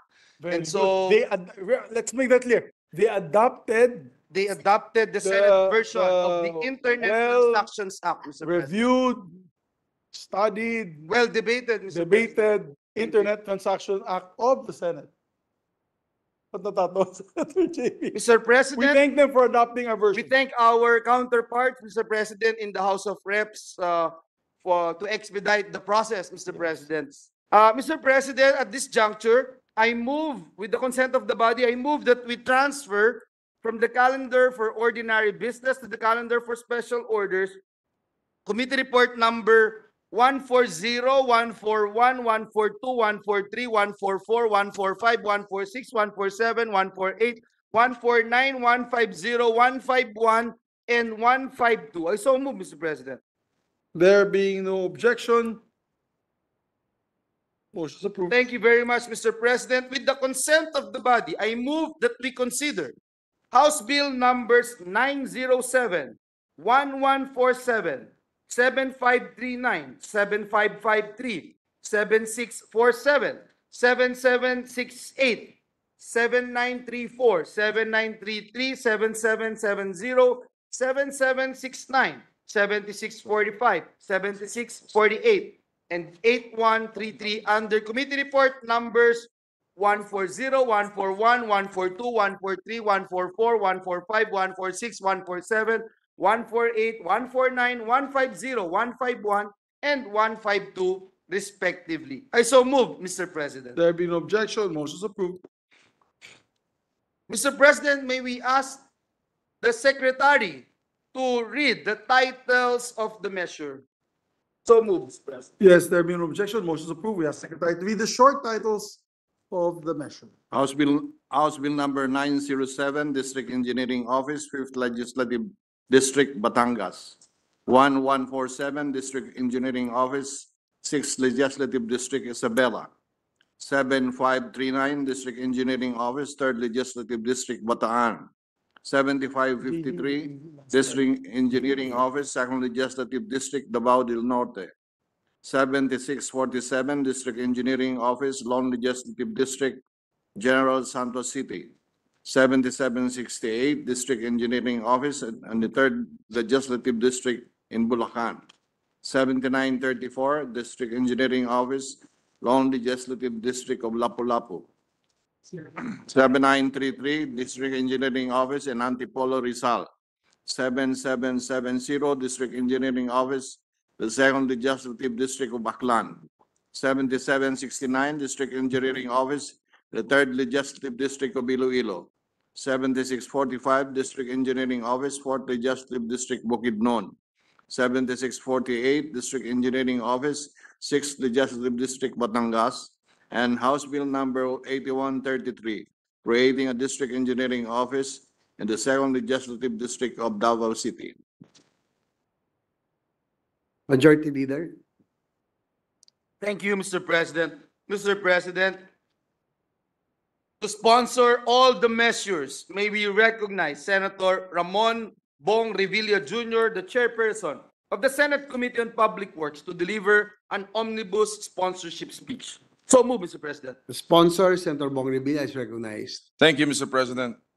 I rise today to sponsor several bills on the creation of district engineering offices, DEOs. There are House Bill number 907 and Senate Bill numbers 2160 and 2274 under Committee Report number 140, all seeking to create a district engineering office in the 5th Legislative District of the province of Batangas. And number 2, House Bill number 1147 under Committee Report number 141 for the creation of DEO in the 6th Legislative District of the province of Isabela. Number 3, House Bill number 7539 under Committee Report number 142, creating a DEO in 3rd Legislative District of the province of Bataan.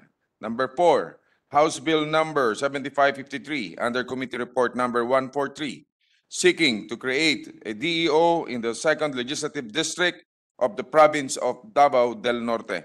Number 5, House Bill number 7647 under Committee Report number 144, House Bill number 7647 for creation of a DEO in the Lone Legislative District of the city of General Santos. House Bill number 7768 under Committee Report number 145, creating a DEO in the 3rd Legislative District of the province of Bulacan. Number 7, House Bill number 7934 under Committee Report number 146 for the creation of DO in the Lone Legislative District of the city of Lapu-Lapu. Number 8, House Bill number 7933 under Committee Report number 147, Sana wala na. creating a DO in the city of Antipolo, province of Rizal. Number 9, House Bill number 7770 under Committee Report number 148 for the creation of a DO in the 2nd Legislative District of the province of Aklan. Number 10, House Bill number 7769 under Committee Report number 149, creating a DO in the 3rd Legislative District of the province of Iloilo. Number 11, House Bill number 7645 under Committee Report number 150, House Bill number 7645 seeking to create DO in the 4th Legislative District of the province of Bukidnon. Number 12, House Bill number 7648 under Committee Report number 151 for the creation of a DO in the 6th Legislative District of the province of Batangas. And finally, number 13, House Bill number 8133 under Committee Report number 152, creating a DO in the 2nd Legislative District of Davao City.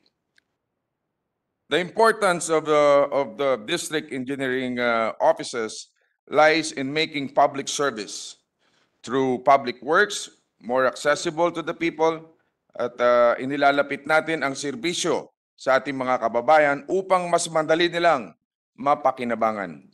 We are all in agreement that public infrastructures and road networks, which are the major outputs of the Department of Public Works and Highways, DPWH, are the backbone of our economy.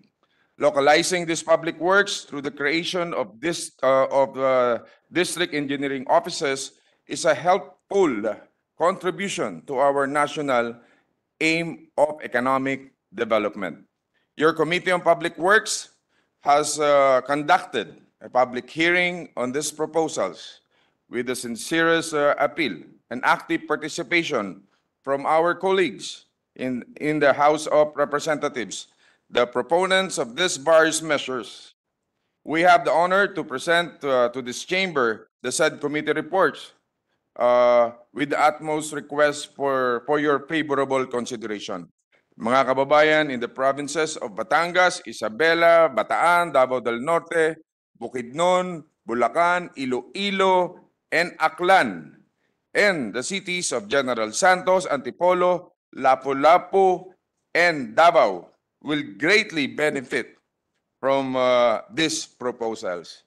And Senator Padilla and Tolentino has also expressed their intent to be made co-sponsor of this measure.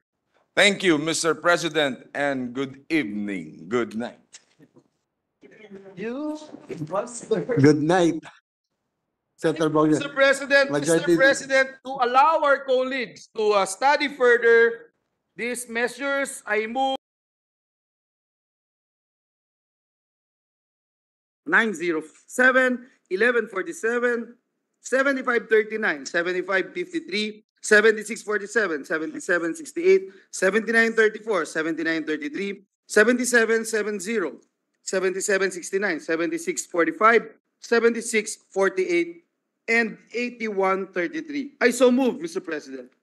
There being no objection, motion's approved. Before we adjourn, Mr. President, I move that we dispense with the reading of the journal of the 27th session Tuesday, September 26, 2023, and consider the same as approved. I so move, Mr. President. there being no objection, motion's approved. Yes, before we go, I'd just like to put on record our output in the last 28 session days. We passed 8 priority measures, several national measures. To name a few was the LGU Income Classification Act, National Employment Plan or the Trabaho para sa Bayan Act, which was signed this today, morning. Internet Transaction Act, PPP, Public-Private Partnership Code of the Philippines, Ease of Paying Taxes, Philippine Passport Act, Magna Carta for Seafarers, which we passed tonight, the Salt Industry Act, expanding the Centenarians Act, Mental Health Act, and Caregivers Act in these 28 session days. So I'm very proud of the men and women of the Senate together with the Secretariat. Maraming salamat sa mga staff ng mga senador. Maraming salamat. A job well done to all of us. I'm very, very proud of all of you. So, Majority Leader, once again, thank you. Thank you. Thank you, Mr. President. And before we adjourn, may I remind our colleagues that there is a standing Senate resolution, proposed Senate Resolution number 21, entitled Resolution Authorizing All Regular Standing Committees, Oversight Committees, and Special Committees of the Senate to conduct hearings, meetings, and consultations during every recess of the Senate to have continuity in the process of passing pending proposed legislation and to conduct investigations on issues of national interest to aid in crafting relevant legislation.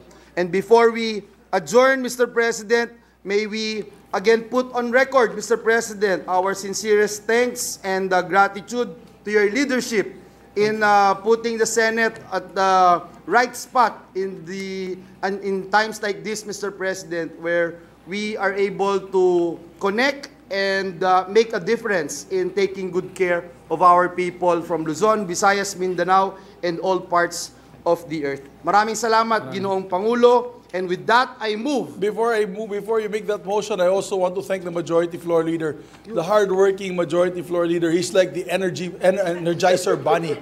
He does not lose power. Kung sa telepono pa, palaging charged and fully charged. And he's the one that leads and inspires us to continue working hard every day. And we also like to take this opportunity to thank the Senate President Pro Tempore, the Deputy Minority Floor Leaders, the Minority Floor Leader, and of course the Deputy Majority Floor Leaders, and all the chairmen and members of the 19th Congress of the Senate. We also like to thank, as I mentioned earlier, the Secretariat, but first and foremost, we'd like to once again thank DepSec Edwin Belen for 36 years of hard work. 36 years of hard work. Let him be an inspiration to all of us. So therefore, the motion, Your Honor? Yes, Mr. President. With that, I move that we adjourn the session until 3 o'clock in the afternoon of Monday, November 6, 2023. So And before I act on the motion, I told the Secretary that we will send our employees home early tomorrow. Wala bang palakpak yung mga empleyado? Oh, maaga ang uwi ninyo bukas. Therefore, with no objection, the session is adjourned till 3 o'clock in the afternoon, Monday, November 6, 2023. Mabuhay po tayong lahat. Mabuhay po ang Pilipinas.